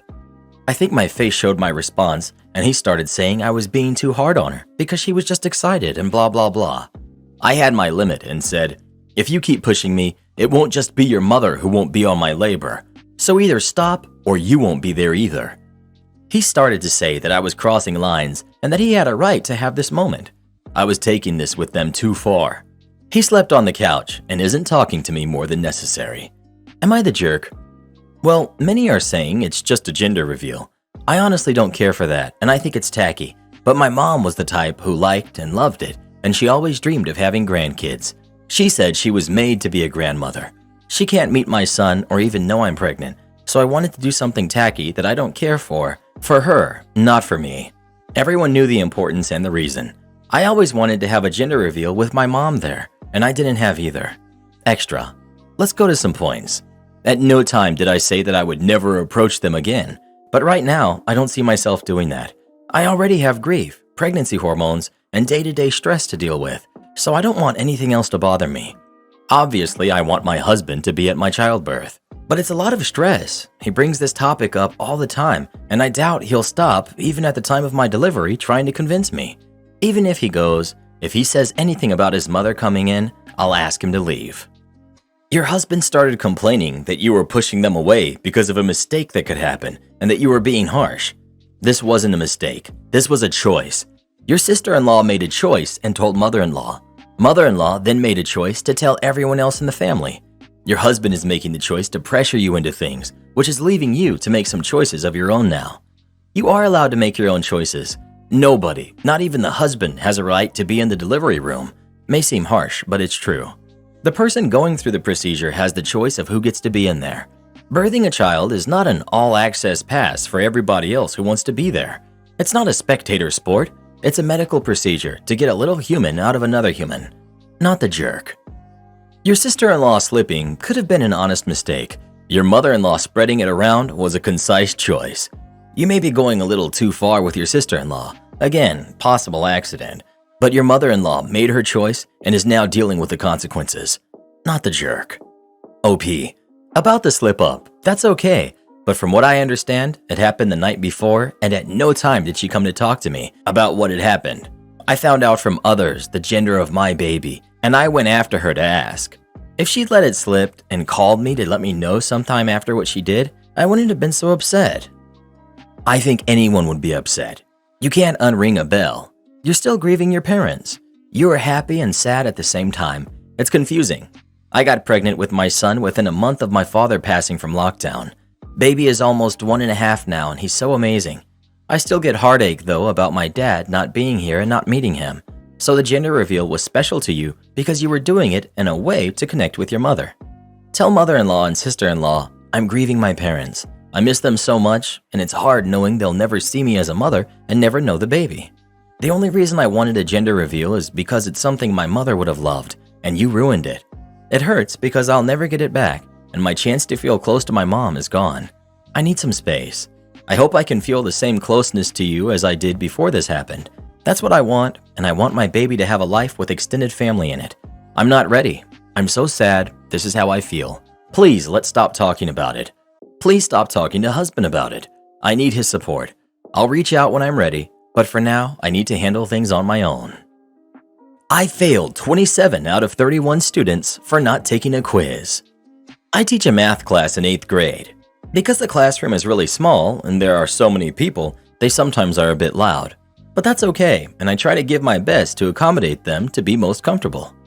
Wednesday, they were really loud, and I announced an online quiz because we did not come to the point to do it in class. I also stated that I would upload it on Thursday and it would be due on Friday at 6 p.m. It's not much, 10 questions, just to see where everyone is at, but it is graded. I repeated myself twice that it was mandatory and graded, and they did not listen apparently. I uploaded the quiz and 4 people actually took it. They received feedback and their grade. The rest did not take the quiz, so I gave them all a 0 today.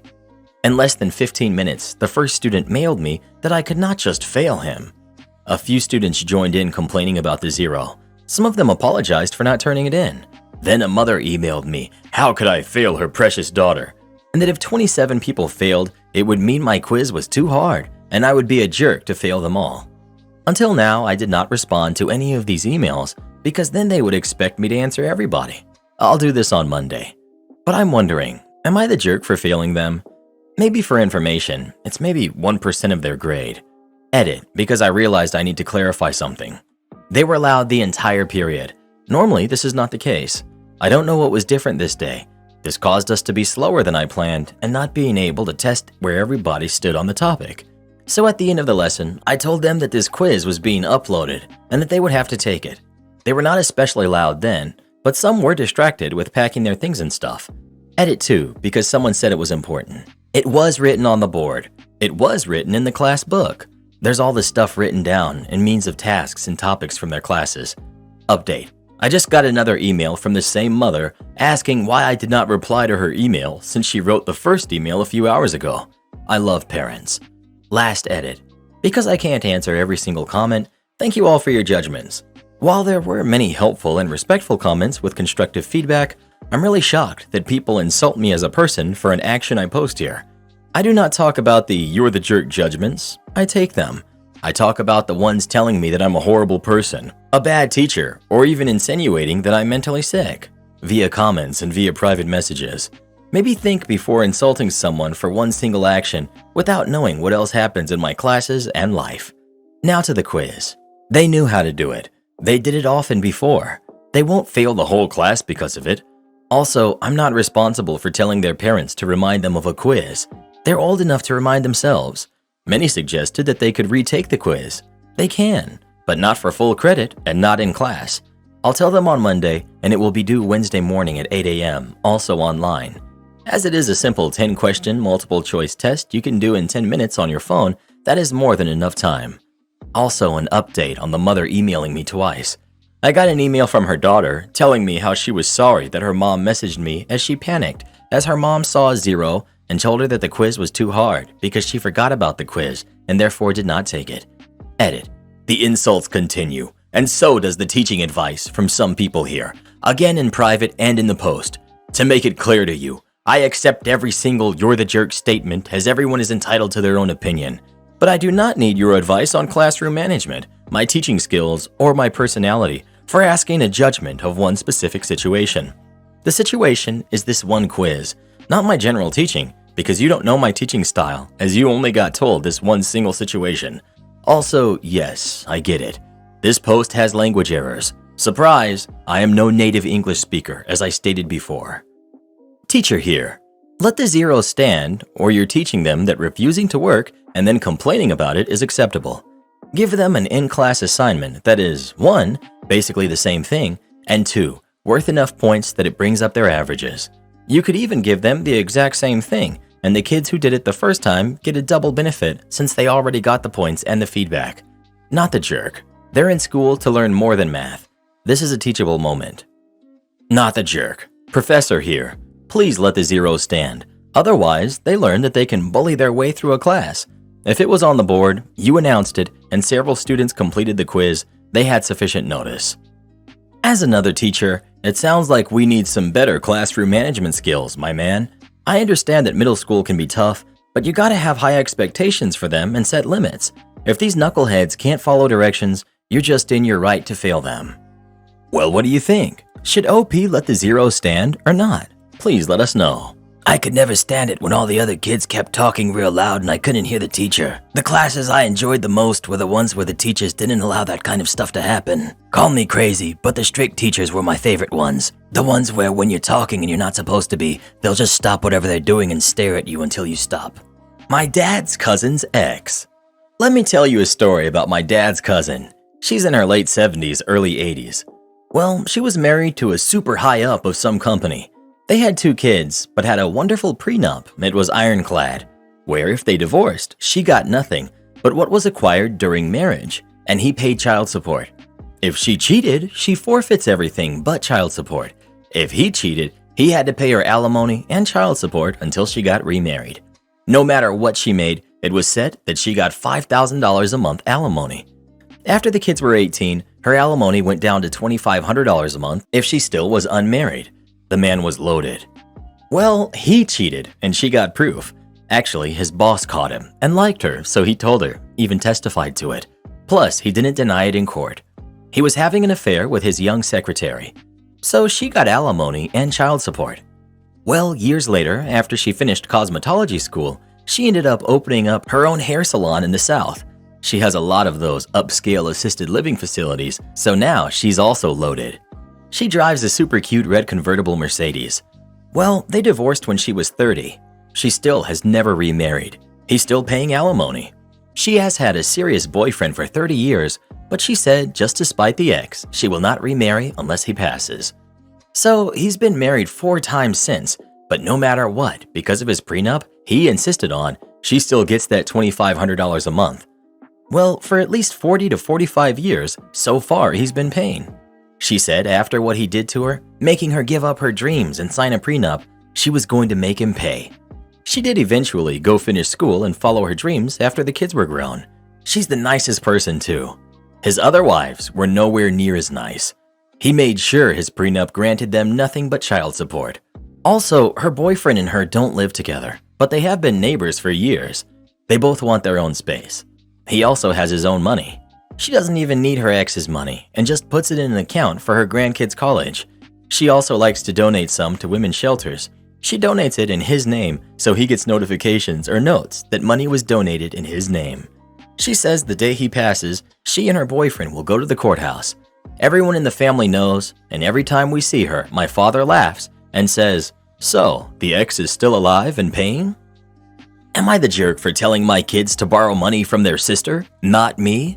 I have 4 kids. Carmen, who's 32, Elisa, who's 28, Michael, who's 26, and Andrew, 21. Carmen and Michael are both lower middle class. Carmen is a single mom of 2 and works as a nurse.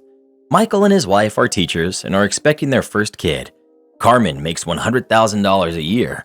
Michael and his wife make a little over $100,000 combined, and we live in California near the Bay Area, where $100,000 is considered low income. Elisa is a nanny for an extremely rich family. I don't know if she's considered live-in because she lives in a separate house but on the same property. She makes $250,000 per year plus bonuses, doesn't pay for rent or utilities, rarely buys groceries because she always eats with the family.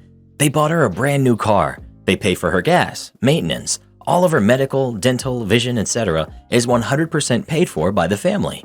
They even pay for her gym membership and her vacations. She's worked for them for 2 years now and recently bought a rental building in cash. Needless to say, she's doing very well for herself. Michael and Andrew just asked me for money. Michael needs $30,000 for part of a down payment for a townhouse, and Andrew wants $10,000 so he can graduate with no debt.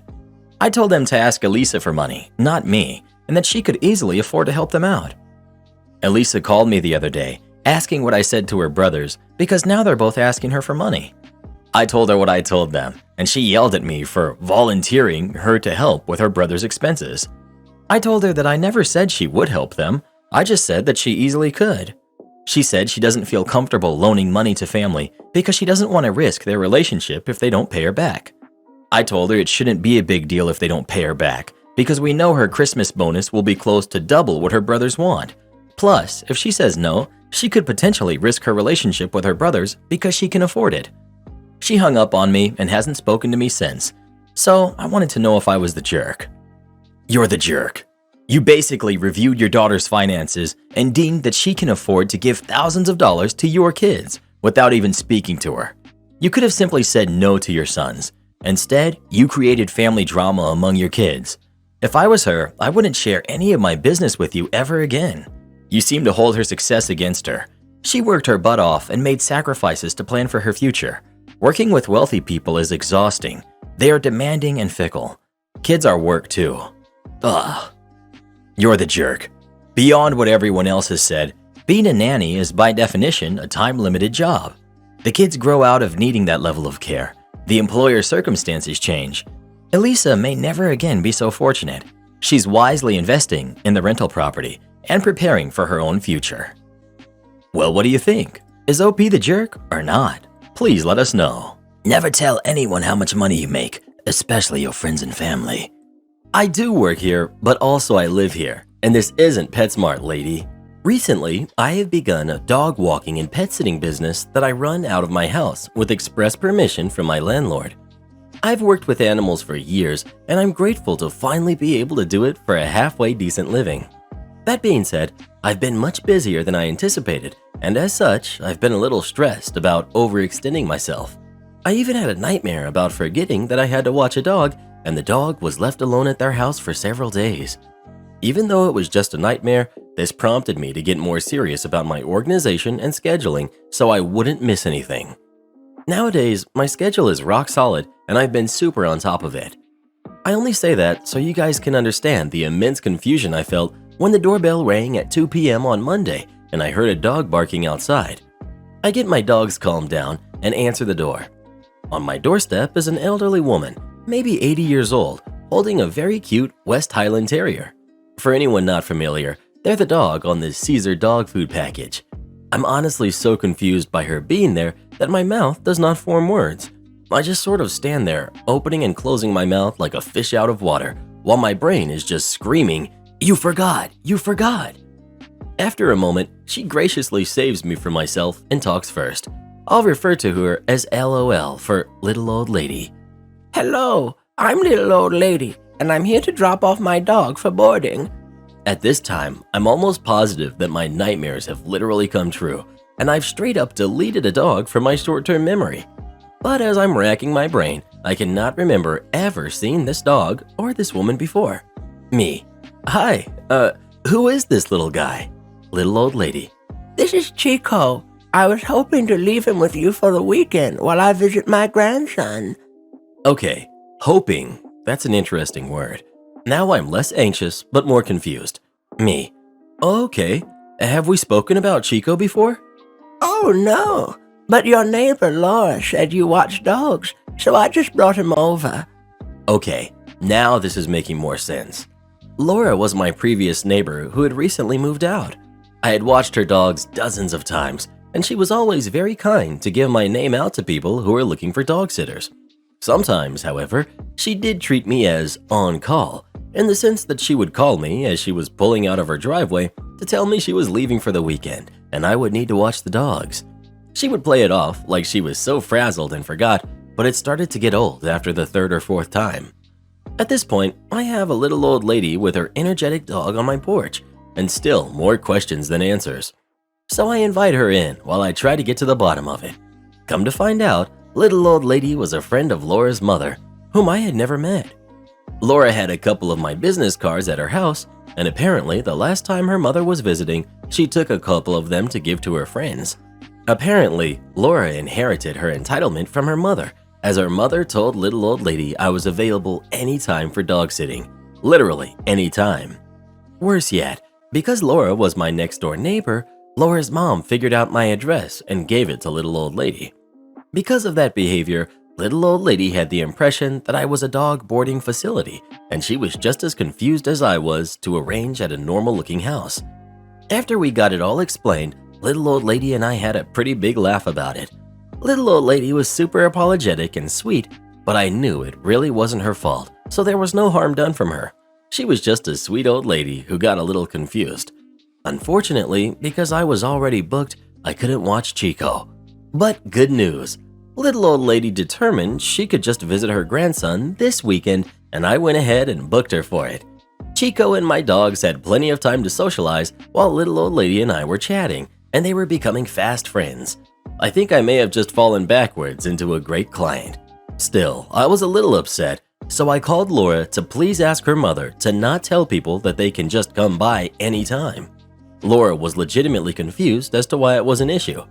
After a few minutes of going around in circles, I simply said I can't watch any dogs that I don't know and left it at that. While I wish that was the end of it, 2 days later, Laura calls me to tell me that she has just left her house and could I please watch the dogs. I gently remind her that she had just moved 3 hours away and I was no longer her neighbor. She just gave a half-hearted, "Oh," and hung up. God bless her. Don't touch the iPad? You got it. Until recently, I worked at a fine dining restaurant. I was there for 3.5 years, and the majority of that time I was a busser. By the time I left, I was the most tenured person in the front of house by a fair margin, including managers, which we burned through ridiculously quickly. And everyone I directly worked with had good things to say about my work ethic and how I was with the guests. I could be abrasive as a person, but if I was in your section, you'd have a smooth night, professionally. Some background. Our restaurant was 90% reservation. One wasn't required, but if you wanted a table at a certain time, you made one. On occasion, we'd have walk-ins or someone wouldn't show up to their reservation, but the number of covers, people, you walked into was usually pretty spot on to what you'd end up doing. Most of them were for two, but we'd also take larger tables. If the night was all two tops, we wouldn't set up for anything else, and anything bigger than a four top, we'd have to push the tables together. Not an issue, but a little time consuming to make sure every server was cool with the placement. Setup took between 2 and 3 hours, depending on how busy we were. Lastly, you'd figure out how busy we were from an iPad the hosts used, or that's how I did it. One winter, we had a shakeup. We had a new manager from our corporate parent take an open spot for a short-term contract. We'll call him Dave, and he quickly became one of my favorite managers. He was pretty no-nonsense and respected that he didn't know how our restaurant ran. Thus, he was open to talking through our reasoning and basically expected that we were good at what we did, unless we proved otherwise. Our hosts were mostly young ladies, like still in or just out of high school. In several instances, it was a first job ever because the compensation was, and still is, pretty crappy. You'd get what you pay for, and many of them didn't have the refinement one would expect when paying over $100 a head before tax, tip, and alcohol. One, who we'll call Kay, was pretty protective of the iPad, at least when it came to me. When I came in, I would breeze up to the host stand, look at the numbers for a minute, then go set up. She, apparently, brought up that I would do this for no reason to Dave and to his boss, who told Dave to get me to knock it off so HR wouldn't have to mediate. That would have looked bad for basically everyone. She never got upset when anyone else looked at the spread of tables, but I digress. He asked why I was touching the iPad. I responded that I was looking at the numbers, the big tops, special requests for tables, stuff like that. He asked why I wouldn't wait until pre-shift for that. I told him that was 15 minutes before service. I might be able to change things in time if that happened, but I'd miss the rest of pre-shift, and if I had to put together tables, the restaurant would be at least partially not set. He asked specifically what I needed, and I told him a breakdown of the tables by time is what I looked at. He said he'd make sure I had one when I came in and told me not to touch the iPad again. Cool, that works for me. The next day I come in and it's waiting for me, handwritten, because the app we use doesn't play well with printers. The day after, I asked him for it, and he said he had forgotten he'd get it to me. Took him half an hour to write it out and double-check that he didn't miss anything. The malicious compliance here is twofold. At some point between day 2 and 3, Dave realizes that he has other stuff to do rather than write out the spread of tables every day. He's been asked to not let me touch the iPad, and I've told him I won't. So he talks to Kay and tells her she needs to write it out, and it needs to be done by the time I get in, about half an hour after she does. She, like Dave, realizes it's a lot of work for something I'll look at for 30 seconds and asks him to let me look at the iPad again. Sorry, no can do. We've gotten complaints and we don't want HR to get involved. Kay comes to me and offers me the iPad when I get in. Sorry, I've been given a direct order. I'll take the spread when you're done writing it up though. I'd planned on relenting after a week, but the servers ended up loving seeing what was coming in, and it became a staple of the host's job from then on. Kay ended up quitting after getting into it with another manager, but her contribution of a handwritten spread by the host is still going strong as far as I know. I left my girlfriend stranded when she chose to ignore me. I, 27, went to a pumpkin patch with my girlfriend, who's 22, and a bunch of her friends. I was told it was a couples thing, but I was the only guy there. That's fine, I'm okay with her friends. I'm past the whole cutesy date thing, but I like making her happy. But then they all started ignoring me. Every time I tried to join in on a conversation or spend time with my girlfriend, I got frozen out, like I was intruding. I asked her if she wanted to go do the corn maze with me, and it was like I was some creepy guy at a bar. They all had to come along, like I was trying to separate her. I totally was, but I don't think that's a bad thing. Anyways, they all decided to split up in the maze, and my girlfriend went with them. Forget this noise. I could go catch the Seahawks game if I boogied, so I texted her that she had 5 minutes to respond to me or I was going back to town to watch the game and she could get a ride back with her friends. I was literally watching the second quarter before she responded. It took her that long to even notice that I was gone. She said her friend would have to drive really far out of her way to drop her off and that I should just come get her. I was definitely over the limit and I told her to get an Uber and I would pay for it. She said never mind and spent the night at her place instead. I just woke up to about 50 texts from her and her friends calling me a jerk for leaving without telling anyone. I did tell her, she just chose to ignore me. I'm kind of upset that I wasted all that gas and time and we never even got to actually spend the time together. I'm upset with her and her BS friends. Am I the jerk? Edit to provide answers to some common questions. We've been dating for about 6 months. Our age difference is roughly 3 years and 10 months. I didn't realize that made me a creep. I enjoy taking her out and having fun. She's just starting her career and I'm established in mine, so I like taking her out for fun stuff she enjoys. When I said I'm past the cutesy date thing, I meant that I would not be the one to suggest to date at a pumpkin patch. But she was a theater kid and I took her to see Hamilton. She loved it. I go out of my way to take her to things she will enjoy. And when we hang out with my friends, they all include her because she's awesome. My friends' wives and girlfriends all involve her in stuff too. This is the first time that she's behaved like this. The pumpkin patch had 5 bars of signal and all of them were posting constantly the entire time they were there. Edit number 2 because I can't do math. The difference in our ages is exactly 4 years and 37 days. Sorry. Edit 3. For those of you with a problem with our age difference, think of it as her robbing the grave, not me robbing the cradle. Not the jerk. She literally just used you as a free ride to her friend's get-together. Would not even be surprised if the girls were planning something shady and got upset that you showed up. You are over the cutesy phase, so I assume you guys are not together for long. If so, dump her. She's just using you until someone better shows up. Couples don't act like this. Honestly, he should dump her for being over the cutesy stage alone. My husband and I still do cutesy couple stuff a couple times a year because it's fun to be silly, and I love themed events. Not the jerk. In my opinion, she kind of tricked you into coming there, and after you went, she iced you out and ignored you, which is not okay. You gave her a heads up before leaving as well. Technically, she was not stranded as she had other company. Had you left her alone, this would be a different situation. But because she had company as well, I believe you are not the jerk at all. No, you're not the jerk. It was obviously a bad call on her part for her to coax you into going. She should have known how this situation was going to play out. Also, shame on her friends for treating you like an outsider.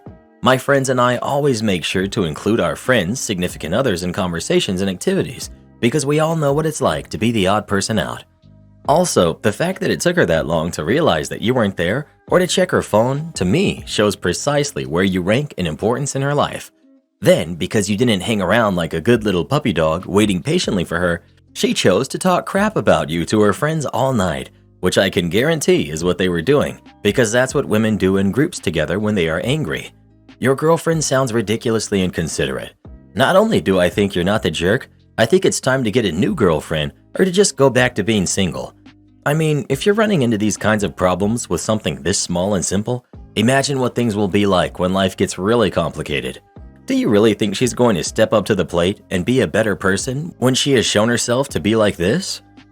You're the jerk. You're 27 and she's 22? Seriously? What is it with you creepy dudes who refuse to date in your own age range? A 1 or 2 year difference is usually okay, maybe even 3, but a 5-year age gap? Just ew. If you can't get anyone in your own age range, just stay single. I can't even tell you how many guys in their 30s try talking to me on dating sites. I'm only 27, so the oldest I'll go is 29. And even that's stretching it, because he'll probably be a creep. Sounds to me like those guys on the dating site are dodging a bullet by you not responding to them. Well, who do you think is the jerk? OP or his girlfriend? Please let us know. Dump her, bro. Find someone who, respects you as a person. Am I the jerk for not paying for a competition trip? I, 30 female, am married to my husband, Joey, who's 34. We both have daughters from previous relationships. My daughter is Haley, she's 10, and his daughter is Jenna, she's 11. Both of our daughters are cheerleaders for different teams. We recently had their competition where the winners of first and second place go to compete in Disney. I've been saving all year since Haley's team is really competitive. Joey didn't save for it because Jenna is on a smaller town team that's not very competitive. Haley's team unfortunately did not win their competition this year. Jenna's team did win theirs. Haley, my husband, and I were all proud of her and congratulated her. Later that night, my husband asked me about finances for the Florida trip. We've always kept finances for the girls separate, as I pay for Haley and he pays for Jenna. I explained that since Haley's team didn't win, I figured her and I could do something instead with the money that I saved for Florida. Haley doesn't know this was my plan yet. My husband thinks I'm being selfish and a jerk because Jenna's team did win and we should use that same money for her to go. I think Haley could use a pick-me-up. I know people might ask about Jenna's mother and she's not able to help financially for Jenna to go. We have already spoken to her, and if any of the girls on the team cannot go to Florida, then the team has to forfeit. The team might do some fundraising, but the expenses will be on the parents. Am I the jerk? Edit to answer some questions. 1. We can't make it a family trip because there's not enough money. I had saved enough for myself and half of Haley's trip. Haley's father was paying the other half of her trip. 2. My husband doesn't believe in loans when it comes to family. 3. I did see some people ask how Haley would feel about it. Haley knows her dad and I save this money for her every year. Her dad and I go without some luxuries for a while, and she sees the sacrifices we go through.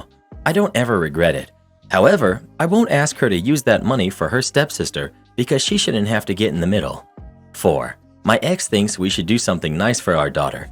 Either a small trip, a fun outing, or new clothes or shoes, etc. Just something fun, and then use the rest for the next cheer season or for her next big expenses. Update. Tonight my husband and I had another disagreement about the money. I did call my ex because I didn't want Haley to overhear any of the argument, and we decided it'll be best for her to spend the week with him. I'm going to go stay at my parents' house for a couple days. As of right now, my husband has been calling and sending numerous texts, calling me the jerk and selfish. I'm currently ignoring it.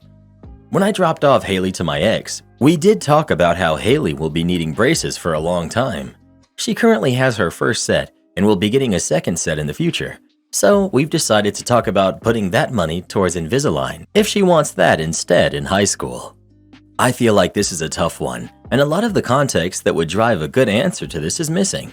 On one hand, this sounds like a simple not the jerk. You prepared, he didn't. That's not your fault. But the way you explain it, it was 100% reasonable he did not prepare. It did not sound like either of you expected them to win and make it to Disney. So it's 100% reasonable not to be saving up for it. I'm going to go with no jerks here because I see both perspectives. Being in a family is to some extent about a give and take situation. If Jenna isn't able to go because there's no money, at the same time you and Haley still do a trip to Florida, you're going to end up spending more money on therapy than the trip cost in the first place. Is there some compromise? Can he save up some of the money and you loan him the rest, which he pays back over the next X time period? Then you and Haley can take a trip. That would be less time-bound than the competition. Now, if the husband is out wasting his money on partying and drinking and video games and buying crap, that's another situation. But there's nothing in your post that screams crappy husband that wastes money. Rather, a situation you weren't expecting occurred and no one is at fault for the lack of savings. Edit. My comment was made prior to all of the edits and responses from OP, based on the updates changing to not the jerk. Everyone sucks here. Family policies that keep not only the money but the kids separate so that he pays for his daughter and then you pay for your daughter are horrible in their very existence. You cannot more clearly say to a kid, I don't consider you family to me or my kid, than by refusing to treat them financially as your own. Everything else that happened in this situation came out of that. He didn't bother to save enough, but it wouldn't have mattered if you had ever really combined your family. If he routinely spent his money foolishly, you would have already had the discussion about taking responsibility for the family as a whole. You wouldn't have been able to put it off as not your problem because it wasn't your daughter. And he obviously just as much doesn't see your daughter as his own. If he did, he would have been saving money while it was expected that she was likely to win her competition, because that way he could help send her to the tournament she was expected to go to. And it would have been easy enough, if Jenna won and Haley didn't, to change the direction of the family money over to Jenna's trip. Both you and your husband have created and maintained a policy which sucks for both of your kids in ways that go far, far beyond the question of whether or not Jenna will be able to go to this tournament. You've ensured that neither of them will be able to bond with their step-parent and feel securely a part of the family as a whole. And you've set them up to constantly compete with each other by making it clear that whenever there's a shortage of something, each kid will be championed by their biological parent and opposed by the other. It doesn't matter how you put it. Disparities will always come up. What happens if one of the exes is better off than the other, thus better set to provide for their kids? Are you supposed to use what your ex gives for their kids to a common pool where the other partner may not be able to put in as much? Wait for brows to start raising, because it's not fair that child support that's supposed to be used for one kid, as in this case, goes to compensate for the parent who's not able to provide. I guess this is always going to be an issue with blended families, and this is why these arrangements are made beforehand. They may sound crappy, but how would you solve that so that there's no injustice, imbalance, or disparity to anyone? It's not about avoiding disparity. It's about avoiding the not my kid, therefore not my problem approach on both sides. So long as they address issues related to either kid as a team, because they are both their kids, and they and their collective kids are one family, how you handle the details doesn't matter much. And that is very clearly not what is occurring here.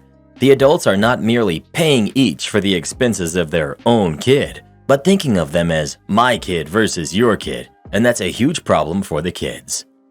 Well, who do you think is the jerk? OP or her husband? Please let us know. He's not entitled to your money when he refuses to save for his own daughter. Can you move your car so my kids can play basketball? Backstory. Neighbor moves in across the street a year ago and immediately installs a basketball hoop directly behind my driveway. Not a huge deal by any means, but it made it very difficult for me to pull my truck out of my driveway. So I asked if she could put the base on the grass so the boys could play in the street. She agreed, and I thought this would be the end of it. Fast forward a few months, and this hoop is the local watering hole for all unsupervised kids in the neighborhood. Kids I've never even seen before are hanging out in my driveway. Bikes and trash clutter my lawn. This goes on for a few weeks before I ask the kids to start picking up after themselves. At first, they did, but that only lasted a few days. The trash starts piling up again, and I was beyond frustrated. I had spinal surgery during this time, so my range of motion is very limited, and I've grown tired of having to deal with this on the daily. I approach the kids and ask where they live, so I can go and talk to their parents. Imagine my surprise when half these kids don't live on my street, or even in my subdivision, but are walking a mile from another subdivision down the street to come and play basketball. 2 of the boys do live on my street, but 15 houses down from me. I decide to drive over and talk to their parents. Their parents are not home, but I'm shocked to find a basketball hoop in their front yard. I asked the boys why don't they play on their hoop, and they said it's because it wiggles a lot. I inspect the base and notice it's not even weighted down. I told them I would get them some sandbags, but they would have to ask permission from their parents first. A few hours later, they knock on my door and said that their mom said it was okay, so my fiance drives up the street and gives 5 of the sandbags I keep in the back of my truck bed for added weight in the winter. Problem solved, or so I thought. 1 week later, they're back at my house playing ball. I'm in my garage and my 2 vehicles are parked in my driveway. I hear one of the kids yell, so I looked up just as the basketball hits my classic car and busted out the taillight. I'm livid at this point. I tell them all to go home and play on their own hoop. They don't live here, and I'm tired of bending over backwards for these entitled kids. The cost to repair my taillight is $600, but since I didn't physically see anyone that did it, I really have no recourse or proof. It was most likely a bad rebound. Yesterday I came home to find the same group of friends playing basketball in front of my house again. That's the final straw for me. I motion for them to move, and I park directly beneath the hoop. I get out of my car, say nothing, and walk directly into the house. A few hours later, I'm outside getting my mail when I'm approached by my neighbor's guest. He said, "Why did you park here?" Me, "Because I live here." "Can you move your car so that the kids can play basketball?" "No, I can't." "Why can't you park in front of the tree over there?" "Because I don't want to. I want to park in front of my house." He then proceeds to argue with me about moving my car, and I'm getting frustrated. I ask who he is, thinking he's one of the kids' parents. Nope, he's a guest of my neighbor across the street, the one who installed the hoop in the first place. Once I found this out, I said if my neighbor has a problem, she can address it with me personally. Conclusion: left the car there overnight. I don't have to be at work until Monday. My landlord texted me and said if I know of anyone that's looking for a rental, the house across the street will be available November 1st. The hoop is finally leaving, and I cannot wait to be rid of it once and for all. As for the guest, I have no clue how to deal with that, but it seems like the problem will be solved on Tuesday one way or another. Ugh, I felt this. 20-ish years ago, we moved into a house that had a really nice permanent basketball hoop in the front driveway. The house had been vacant a few months, so it became the neighborhood hangout. It did not stop after we moved in, all day and long into the night, even after asking them to leave. So a few days later, my husband had it taken down. I could not believe we had multiple neighbors who had the audacity to come and chastise us for taking something off our own property, like we were a community park or something. We were young with no kids, and we told them to buzz off, and that we weren't babysitters for their entitled delinquents. If my work is that bad, then it would be better for everyone if I quit. My last job was okay, but not fantastic. We were always short-staffed, and as a result, we had to make up any time lost due to absence or illness. But the real trial was our boss, who was one of those seagull bosses, always wanting drastic changes to everything, no matter how unnecessary they were, or how much harder it would make our work. He also constantly threatened to fire people. I had had a mess up the previous year. I admit it was on me, and my supervisor, a very good one, helped me to sort it out and make sure it didn't happen again. But we had received some customer complaints, and I was paranoid about getting more. And oh boy, did the boss like to hold that over my head. Anyway, more than a year later, and I apply on a whim to a very well-regarded company in my town. To my surprise, I get the position. It's much better run and organized, so it's a great deal. But I do feel a bit bad for my old work since we're about to hit a very busy season. At least until my boss called and said he'd received a complaint about me and I needed to shape up or I'd be fired. I was really upset, but then, wait a minute, it's been the dead season just now. I haven't done anything to get complaints. I messaged my supervisor and yep, no complaints since the last year. Boss was either making it up or pretending the complaints were from this year. So I decided this was the perfect opportunity. I messaged my boss and told him since there were so many complaints and I wasn't getting any better, it would be best for me to step down from my role as I obviously could not do it. Immediate backpedal on his part. Suddenly, the complaints didn't mean anything. I could get a raise, sick leave, anything. Since it wouldn't be the first time he had promised us the moon and delivered a bowl of dirt, I didn't budge. He'd been telling me all year that I was on the verge of being fired and wasn't good enough for my role, so it was best that I go. He hung up and got the poor supervisor to call instead, and she twigged pretty quickly when I mentioned where I'd be working now. and all but said that if she got the chance, she'd jump ship for that too. Anyway, been at my new work for 2 years now, and it's great. No regrets. Snapped at the snapping. So I haven't been a server in over 15 years, but this has always been one of my favorite stories. I worked at a very small 10-table restaurant in Baltimore City. That part of the city was up and coming at the time, so we had mixed clientele of hipsters and seniors who had been coming here for years. Early on in the night, I get a foretop of 2 elderly couples who had come down for the crab cakes. From the very beginning, one of the men was very condescending, calling me sweet cheeks, etc. I took their order, and not 2 minutes later, he was snapping his fingers to get my attention. I finished what I was doing and went over. He asked me to bring him 5 different condiment sauces, a bowl, and a spoon so he could make his special sauce, which I did. He then proceeded to give me a lesson on how to make the sauce. I can't remember the exact contents, but I do remember mayo, Worcestershire, malt vinegar, and honey Dijon. Once he was done, he said, "It's a shame you have to live this life, but pretty people never get the brains, you know? Maybe this sauce can help you get something on the menu." At this point, I had enough. I walked away. 2 minutes later, the snapping ensued. I looked at him, looked away, and continued on with my other customers. My tip wasn't worth it. Then, after his ignored snapping attempts, he started clinking his glass with his fork, which I also ignored. When their food came out, I took it to their table. He was enraged. He asked me why I'd been ignoring him, and I told him that I don't respond to snapping and clinking, and that if he'd like to get my attention in the future, he could use his manners and say "excuse me," like a dignified human being. I then asked what I could help him with, and he said he just wanted me to try his sauce. I declined. When their meal was finished, he let me know not to expect a tip because I was so ungrateful of him, that he was just trying to help me get some prospects. That's when I let him know I was in my final year of graduate school and at the top of my class, that my prospects were just fine, and that his behavior was completely unacceptable. I told him he was rude, condescending, and ignorant, and that I hope his prospects in life improved with a bit of training in human manners. He stormed out and said he would be contacting the owner, who gave me her blessing in this, thankfully. 5 minutes later, his wife came in and discreetly handed me a 50. She thanked me for teaching him a lesson. I'm not sure of her reasoning on this part, but after that, they came in once a month and always requested my section. He always said, "excuse me," and they always left a $50 tip. When I graduated and left the city, they got me a card and a very generous gift. Good times. No pass, no entry.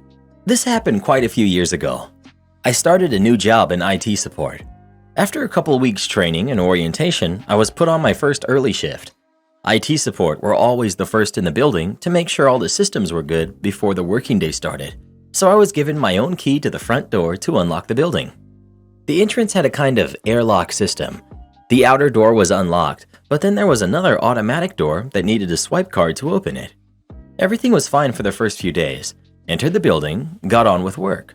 Then, this particular morning, as I unlocked the door, the head of HR walked up behind me. I recognized him as he had sat in on my job interview.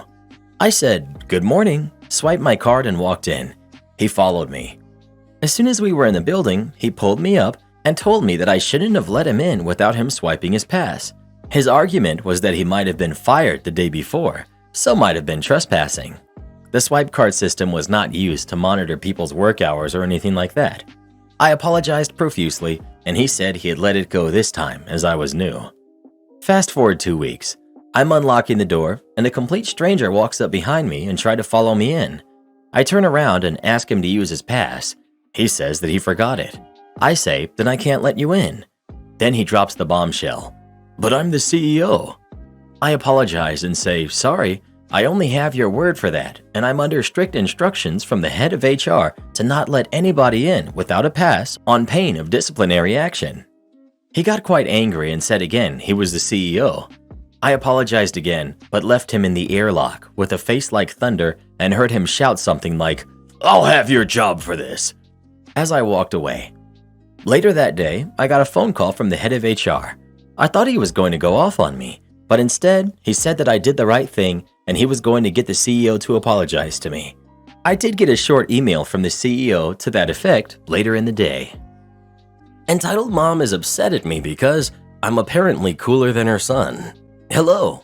Since a lot of people like the last thing I told on here, I figured I'd share some more. This one also takes place when I was around 16.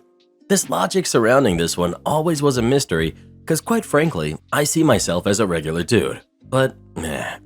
Cast. We've got me. Cross, the lovely nickname that I use. We've got Zoe, best friend from high school. Corey, another best friend from high school. Mark, entitled kid. And Karen, the entitled mom. And we've got Corey's mom. So this occurred around my summer break. I was just chilling one day on the couch when Corey, a good pal of mine from high school, comes over. What we did that day wasn't important, but the main thing is that before he left, he asked me if I could sleep over at his place for a few days, along with Zoe. My stepdad, just dad since, close as real father and son, said that was perfectly fine, just as long as I don't cause any trouble. Just a parent watching out for his teenager. My mom was a little reluctant at first as she didn't want her precious baby to be away from mommy, but my dad just told her that I'm not a kid and that he trusts Corey's parents. My parents are good friends with Corey, since I've known the guy since I was like 10. My mom relented in the end. My mother is a different can of worms that might be opened at a later time. The next morning, Corey's mom picked me up from my house along with Zoe. An unfamiliar face is Mark, who's Corey's cousin and the entitled kid of the story. We went to Corey's place and then did a bunch of regular teenager stuff. Now, I don't know if it was the oh-so-obvious signs poking out, but I got the distinct impression that Mark didn't like me. For example, we were at a convenience store and buying a bunch of snacks and whatnot. I offered to pay for everything. It was like $15 total. Mark scoffed and said that he could easily pay for all of that and that I didn't have to show off how rich I was, which earned him a shut up from Corey. He also tried showing off, like he tried to get us to call him Iron Man. You can cringe, because I have a cool nickname, and it's only fair that he has one too. The prime example is when we were coming home from the movies. It was nighttime, and we ran into a bit of traffic. It got a bit long, so Zoe ended up falling asleep on my shoulder, eventually. I didn't really care since she was tired, and it's not really something I considered a romantic gesture. I, at one point, noticed that Mark, however, who was sitting at the front, was glaring at me. He turned away the minute I saw him, though. Fast forward to everyone preparing for bed. I went downstairs to get a glass of milk. Don't judge me, I like milk. As I was doing that, I felt someone tap me on the shoulder. Mark. Hey, we need to talk. Me. Oh, sure, what's up? Mark. Don't think I didn't notice what you're trying to do. Me. Huh? Mark. Don't play dumb. I know you're trying to show off in front of Zoe so that she doesn't date me. Me. If I was drinking my milk, I probably would have spat it out. Come again? You heard me. Stay away from her. I'm the only one she needs, and I'm not letting you have her. Me. Okay. 1, she's not an object. And 2, she's not yours. I didn't say she was. Me. That was heavily implied. Mark. Whatever. Just stay away from her if you know what's good for you. Me. Laughing. And then I patted him on the head. Sure, pal. Whatever you say. He huffed and then stomped upstairs. I just rolled my eyes and finished off my milk. When I went up to Corey's room, I was sleeping in a sleeping bag on the floor. He asked me this. Corey. Hey, Cross. I saw my cousin come up the stairs earlier. He seemed upset when he went in the guest room. Something happened? Me. Oh, nothing. Just regular teenage crushes, I guess. He looked at me confused, and I told him what happened downstairs. He rolled his eyes and said he'll talk to Mark about it. The next morning, we're having breakfast. Zoe's the last one to show up. Mark pulls up the chair next to him and offers for her to sit there. She does, and he gives me a smug look. I just ignored him and went about eating my breakfast.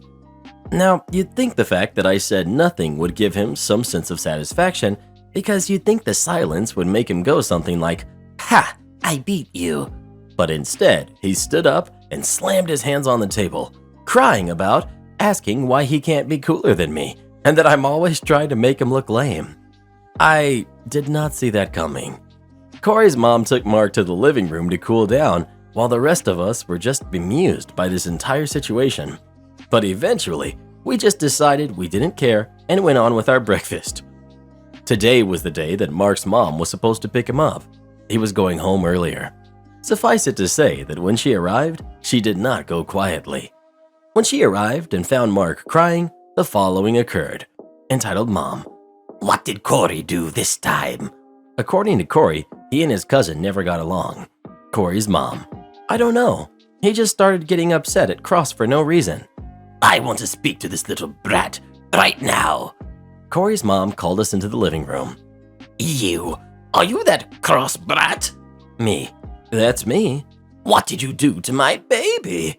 Me. Nothing. Well, he wouldn't just cry for no reason. Me. That's exactly what he's doing. No, I want to know what you did right now. Corey. I think I know what this is about. Corey reiterated everything I told him yesterday to his mom, and she just rolled her eyes. Entitled Mom was fuming. Mark tried to interject, but Corey told him to be quiet and that this could have all been avoided had Mark not been jealous of someone he's known for less than a week. Corey's mom. Right, nothing happened. It's just your kid being a brat like normal. No, this little crap made my baby cry. He deserves to be taught some respect. Turns to Zoe. And you? Why won't you date my son? Is he not good enough for you? Zoe looked perplexed. I was upset. Corey looked like he was about to take someone down. However, I think we should appreciate the true hero of this story. Corey's mom. Okay, that's it. Take your brat and get out. Now. How could you? You'd side with this brat over your own nephew? Corey's mom. Shut up. Entitled Mom froze in place like a deer in headlights. Corey's mom. I am sick of you and your brat. I gave him another chance to stay here, hoping that you improved your miserable parenting and taught him that the world doesn't revolve around him. But it seems nothing has changed because you somehow think it's okay to shout and scream at a bunch of 16-year-olds just because your spoiled brat can't accept that a girl who has no obligation to date him is not interested, and that he thinks that a kid who's just trying to enjoy his summer break is trying to be cooler than him. Now, get out of here, and if you ever come within a 5-mile radius of here again, the police will see you out. Entitled Mom huffed, grabbed her little brat, who was still crying, and ran out. After that whole thing, we just continued our breakfast. I haven't seen that guy ever since, but if he ever saw me again, I think he'd be pretty upset. Anyhow, I hope you got some giggles out of this one. Peace. My Karen teacher cut the tube for my insulin pump because we couldn't have headphones in class. This happened when I was in middle school. You know, back in the days of wired headphones, so around 2011 or something. I, 24, male, currently, have been a type 1 diabetic since I was about 4 years old, and I use a continuous glucose monitor and an insulin pump. I had an IEP, so all of my teachers were told about it, and that I would need my insulin pump in class, that it might make noise, and I might have to pull it out of my pocket and mess with it if I needed insulin, or I might need to drink a juice pouch, and I was able to do so at my discretion. We had one teacher who was a complete jerk for no reason. She was notorious for making kids cry during presentations. She even told one girl who wanted to be a doctor to find a cure for cancer because her little sister had it, that she would need to actually be smart to do that while chuckling to herself. Let a kid dream, man. We were like 12 years old. As you can imagine, she was also at war with technology. And on a side note, those days I used my phone to check my glucose and give myself an insulin bolus.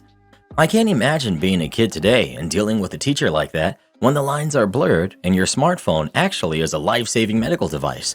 But anyway, if you're not familiar with insulin pumps, the kind I use has a little tube that connects the tube which has the insulin to my body, which needs the insulin. This teacher also liked to be weirdly obtuse about things. Instead of being like other teachers and simply saying something like, "No cell phones in class, put it on my desk," which would allow me to remind them it's an insulin pump, and they'd usually say something like, "That's right, my bad." She would instead try and talk abstractly about what she wanted to happen while walking around the room. So this particular day, she kept alluding to students listening to music in class that you should be careful what you do because she can see it, that us kids think we're so sneaky, but the adults know what we're up to. I obviously wasn't listening to music, so I figured she had seen someone with headphones in the room, and the next thing I know, she snuck up behind me with scissors.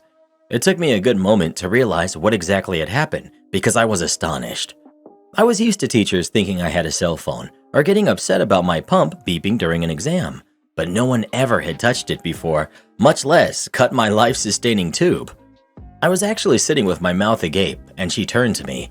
Now that she was at the front of the class again, she said something along the lines of, "Mr. Wonderly, can't you share what tunes are more important than listening to class?"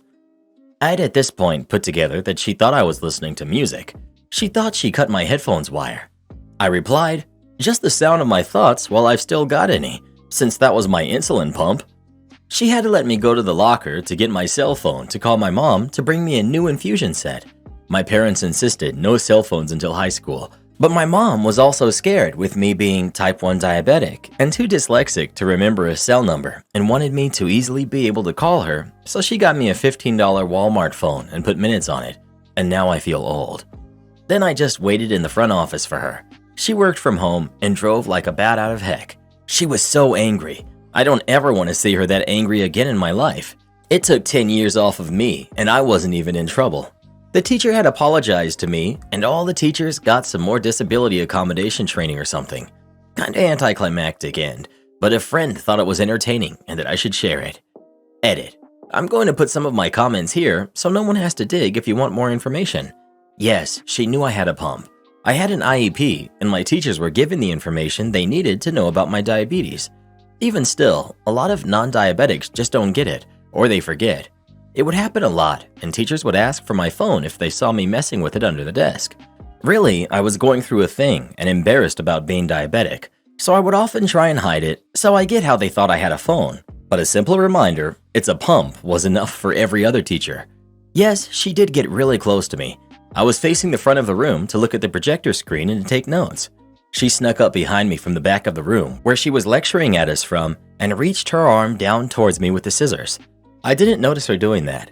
Kids used to keep their iPod or whatever in their pocket and then run their headphones up their shirt. It sometimes left a little bit of the wire peeking out from their pocket to get to the shirt. That's where she cut the pump, was down at my waist. In terms of her apology, it wasn't too bad. We had a meeting with her, the principal, assistant principal, and a lady from the special education office, plus me and my parents. She said she was sorry for her actions and that she shouldn't have treated me that way, and she hopes I don't grow up to expect people to act like that towards me. She forgot I had a pump, but I didn't feel like she was making an excuse. She was saying she should have been more mindful and it was her fault and that I did nothing wrong. She also said I was brave and calm in the face of adversity. Stuff like that. And then she apologized to my mom and dad for frightening them and for any costs. She offered to pay it, but they declined. They wanted all the teachers to get more education about kids with diabetes, and the school had like a nurse diabetes educator or someone come in to talk to the teachers. No, my parents didn't sue her or the school. No, she wasn't fired. Yes, I still had to be in her class. This was a tiny school and did a lot of backwards things. They mishandled my learning disability as well, and one year, one of my teachers was surprised my dad has mild cerebral palsy and thought it must be so tough for me having to deal with that, and would talk to him like he was 5 during student-teacher conferences. He's an engineer. I asked my friend to move a picture of him and his wife because it made my wife uncomfortable. Me, male 32, and my wife, Dahlia, female 28, lost our apartment 2 months ago and moved in with mom temporarily. Issues began to rise between Dahlia and mom, and I had to ask my friend, Anthony, male 31, to let us move in with him until I could get enough money to rent out. His wife was away visiting family, and he agreed, but even there, some issues started to arise. FYI, Dahlia is very shy around Anthony. She grew up in a very conservative home, and so it's understandable, but sometimes it can be a bit much, I admit that. For example, she freaked out when she accidentally drank from his glass. She also once made a fuss when he passed by the guest room when she was lying down and the door was open. Thankfully, Anthony was super understanding, and we were able to talk some of these issues out. Last night, Dahlia was passing the hall and noticed a framed picture of Anthony and his wife kissing hanging on the wall. She told me about it and said it made her uncomfortable. She asked if I could speak to Anthony about it, but he didn't take it well. He gave me a look when I spoke to him and said this was bonkers because first of all, his wife put it there, and second of all, The picture holds sentimental meaning to him and his wife, and it was just a normal wedding kiss. We started arguing, and he said that it wasn't like it was hanging in the living room wall or a perfectly lit room. I asked him to be a little more considerate, because it's not like I asked him to remove it completely, just move it somewhere else where Dahlia won't reach, or keep it off the wall until we leave.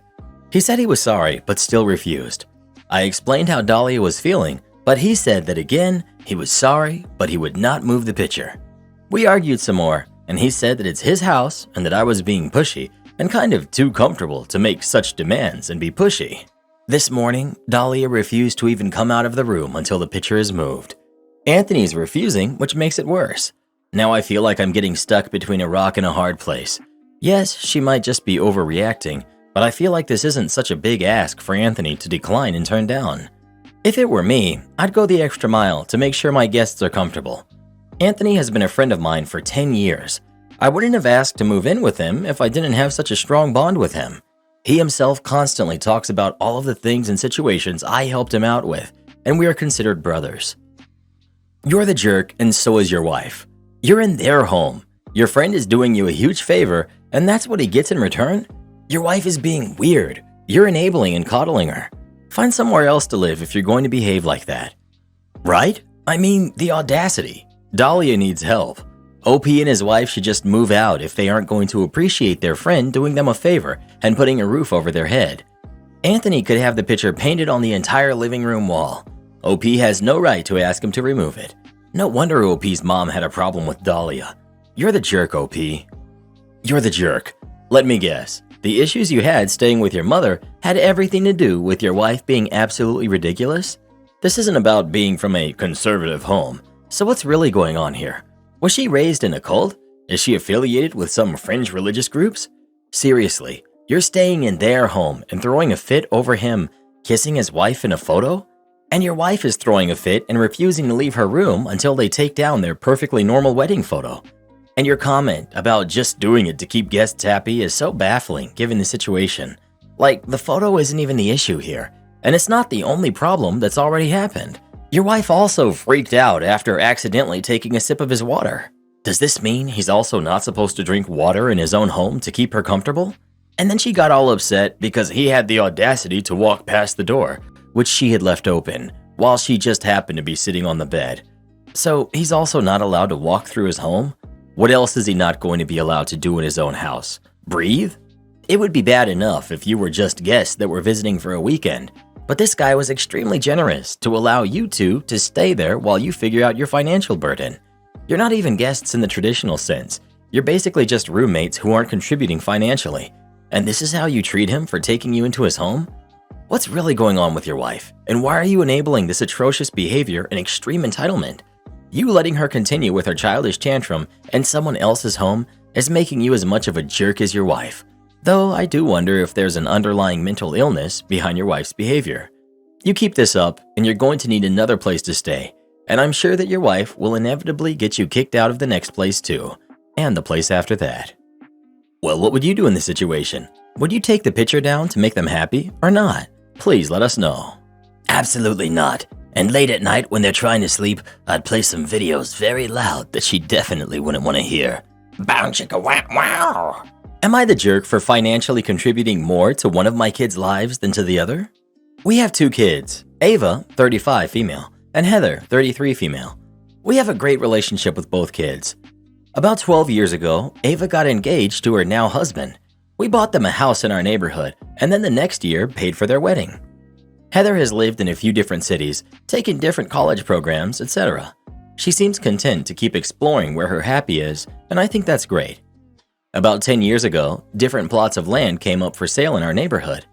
We asked Heather which one she wanted.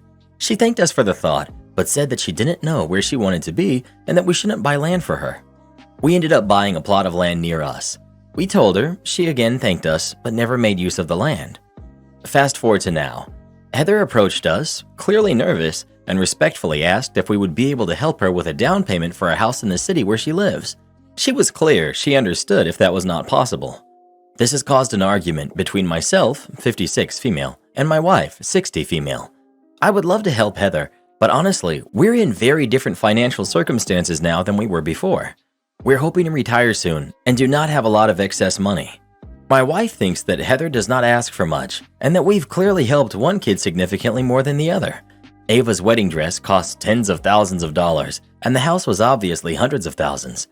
She thinks we should sacrifice whatever we can to help Heather.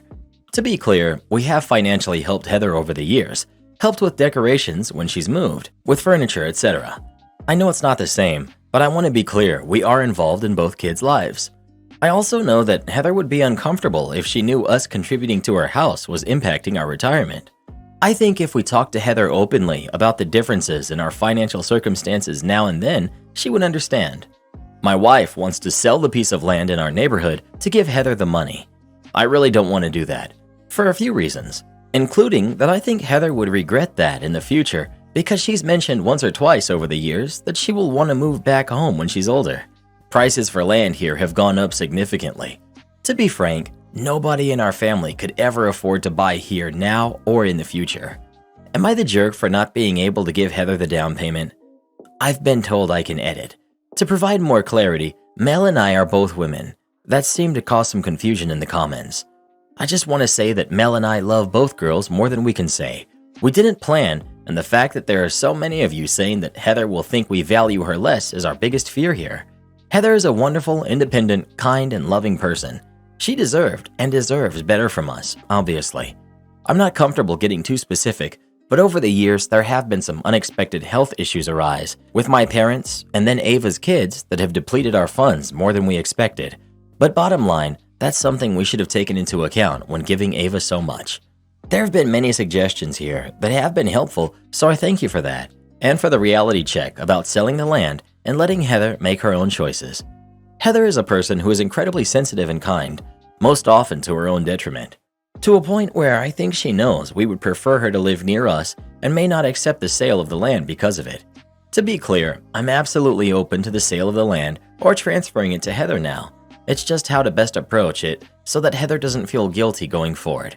You've given us a lot to think about, and we're going to try to move forward as best we can to make sure Heather knows she's loved and valued. Some suggestions regarding our will were helpful in this regard. I'm not sure what else to say other than thank you for taking the time to comment. We're going to do our best to improve going forward. I think you're the jerk for paying tens of thousands for Ava's wedding and hundreds of thousands for Ava's house, but not putting aside or saving anything close to that amount for Heather. If you can't afford it now, then you can't afford it. But if at one point you were able to afford giving a gift of hundreds of thousands of dollars to one kid, then you should have made sure you had the same amount for your other kid. Also, they didn't think to save anything for Heather to build a house? So now OP just owns this plot of land with nothing on it, and no one can afford to build anything on it. What use is that to anyone? OP, you're the jerk. Sell the land. You're the jerk. You can sell the land. You're clearly pretty rich. Wise up and stop favoring your one daughter and holding back the other. You're the jerk. You ignored Heather telling you that she didn't want the plot of land and bought it anyway. Now your wife is telling you to sell it to use that money to help her in the way she wants to be helped. And you're refusing to on the mythical basis that she may one day change her mind. That doesn't make any sense. I get that your financial situation has changed, but you have the power to do one thing your kid has asked for, and you're saying no because of a plot of land she didn't want, still doesn't want, and may never want. The issue isn't just your finances, it's your stubborn refusal to see that the plot of land was you. You've lavished your other daughter. You owe Heather this much. You're the jerk. You're basically punishing Heather for not wanting to settle down at the same time and same location as her sister. If she had wanted to purchase 12 years ago, the same time as her sister, you would have divided the funds allocated to help your kids between your two daughters. But because she was not ready, you gave everything to Ava. As you stated in your post, you gave Ava hundreds of thousands while withholding no money for her sister. While you're not obligated to help your kids equally, helping one to the tune of hundreds of thousands and the other to zero must sting for Heather. You clearly favored Ava because she settled into your neighborhood. Well, what do you think? Is OP the jerk or not? Please let us know. Am I the jerk for telling my nephew about family dynamics that his parents didn't want him to know? Nephew in question is James, 17, male. He'll be 18 in December.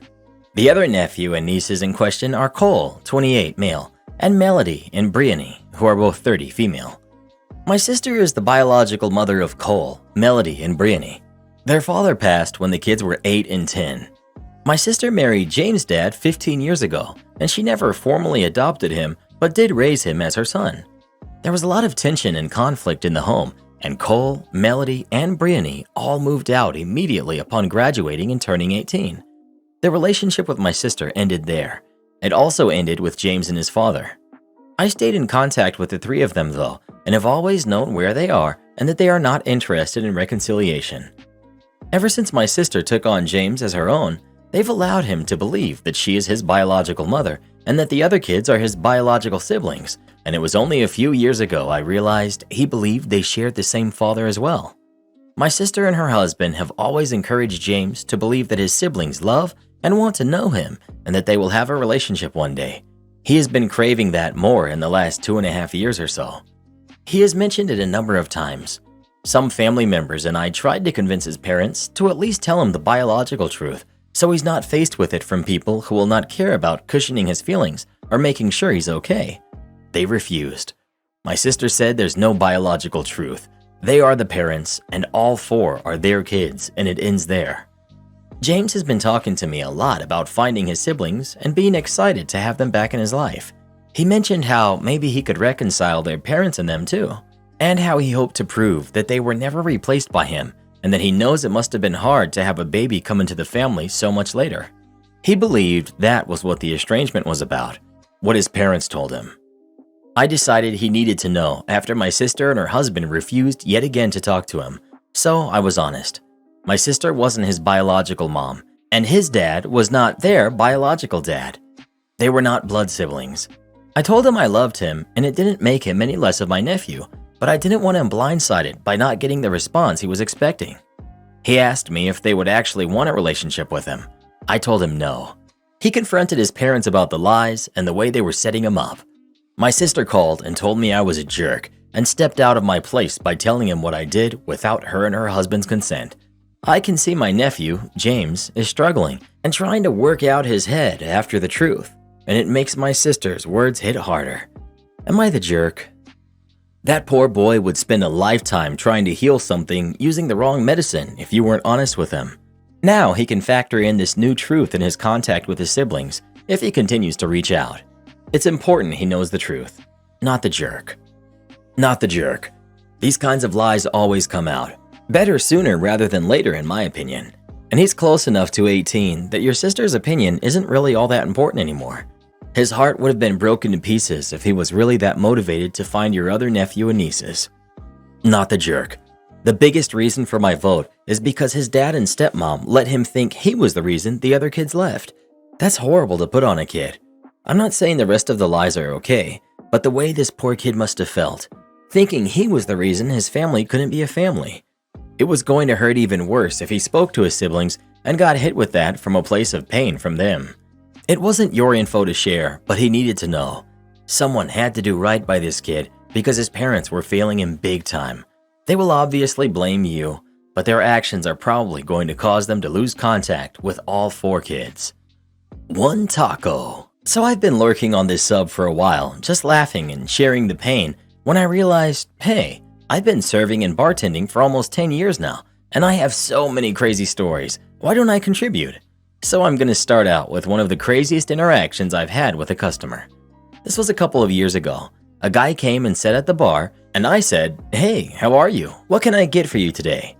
He seems like he's in a pretty good mood, and he's like, "I want a margarita and the crispy taco." I was like, "Okay, sounds great. I'll get that right in for you." I make the drink and I put in the food. Now mind you, I've worked at this place for about 3 years now. I know the menu in and out, and I usually know what people want and what people are talking about when they order things or try to describe something. And I will say that this was my mistake, but the way he reacted was literally so baffling. The way our menu was, only meals were listed, but you could order things a la carte if you wanted to. You just had to ask. So this guy really did ask for the crispy taco, exact wording, which implies one. But like I said, I've worked there a while, and when people say that or something similar, they're referring to the crispy taco meal, as it's called on the menu. So I ring it in as the meal. The food runner brings it out while I'm helping other guests, and I can see some sort of issue from the corner of my eye. 10 seconds later, when I'm done helping the other people, I go over to him and I'm like, did something come out wrong? His mood has visibly changed, and he's like furious. He's like, I wanted 1 crispy taco, and there's 3 with beans and rice. At first, I don't really register the mistake, because I'm so shook by this guy just screaming at me, and I'm like, I'm so sorry. All of our taco meals come with 2 or 3 tacos. And he's like, I wanted 1 taco. 1! I come here all the time, and I always get 1 taco. At this point, I'm like, okay, wow, I get it. And like, I'm so sorry, sir. I just misunderstood what you wanted. I'll only charge you for 1 taco, and you can keep it all, and I can get a box for you if you want to take all of it home as well. And he's like, I only wanted 1. 1! I come here all the time and get 1. And at this point, I'm just like, what? And I'm like, I'm sorry. You will definitely only be charged for 1. And I walked around the corner to tell my coworkers what was happening and just to get away from this crazy man.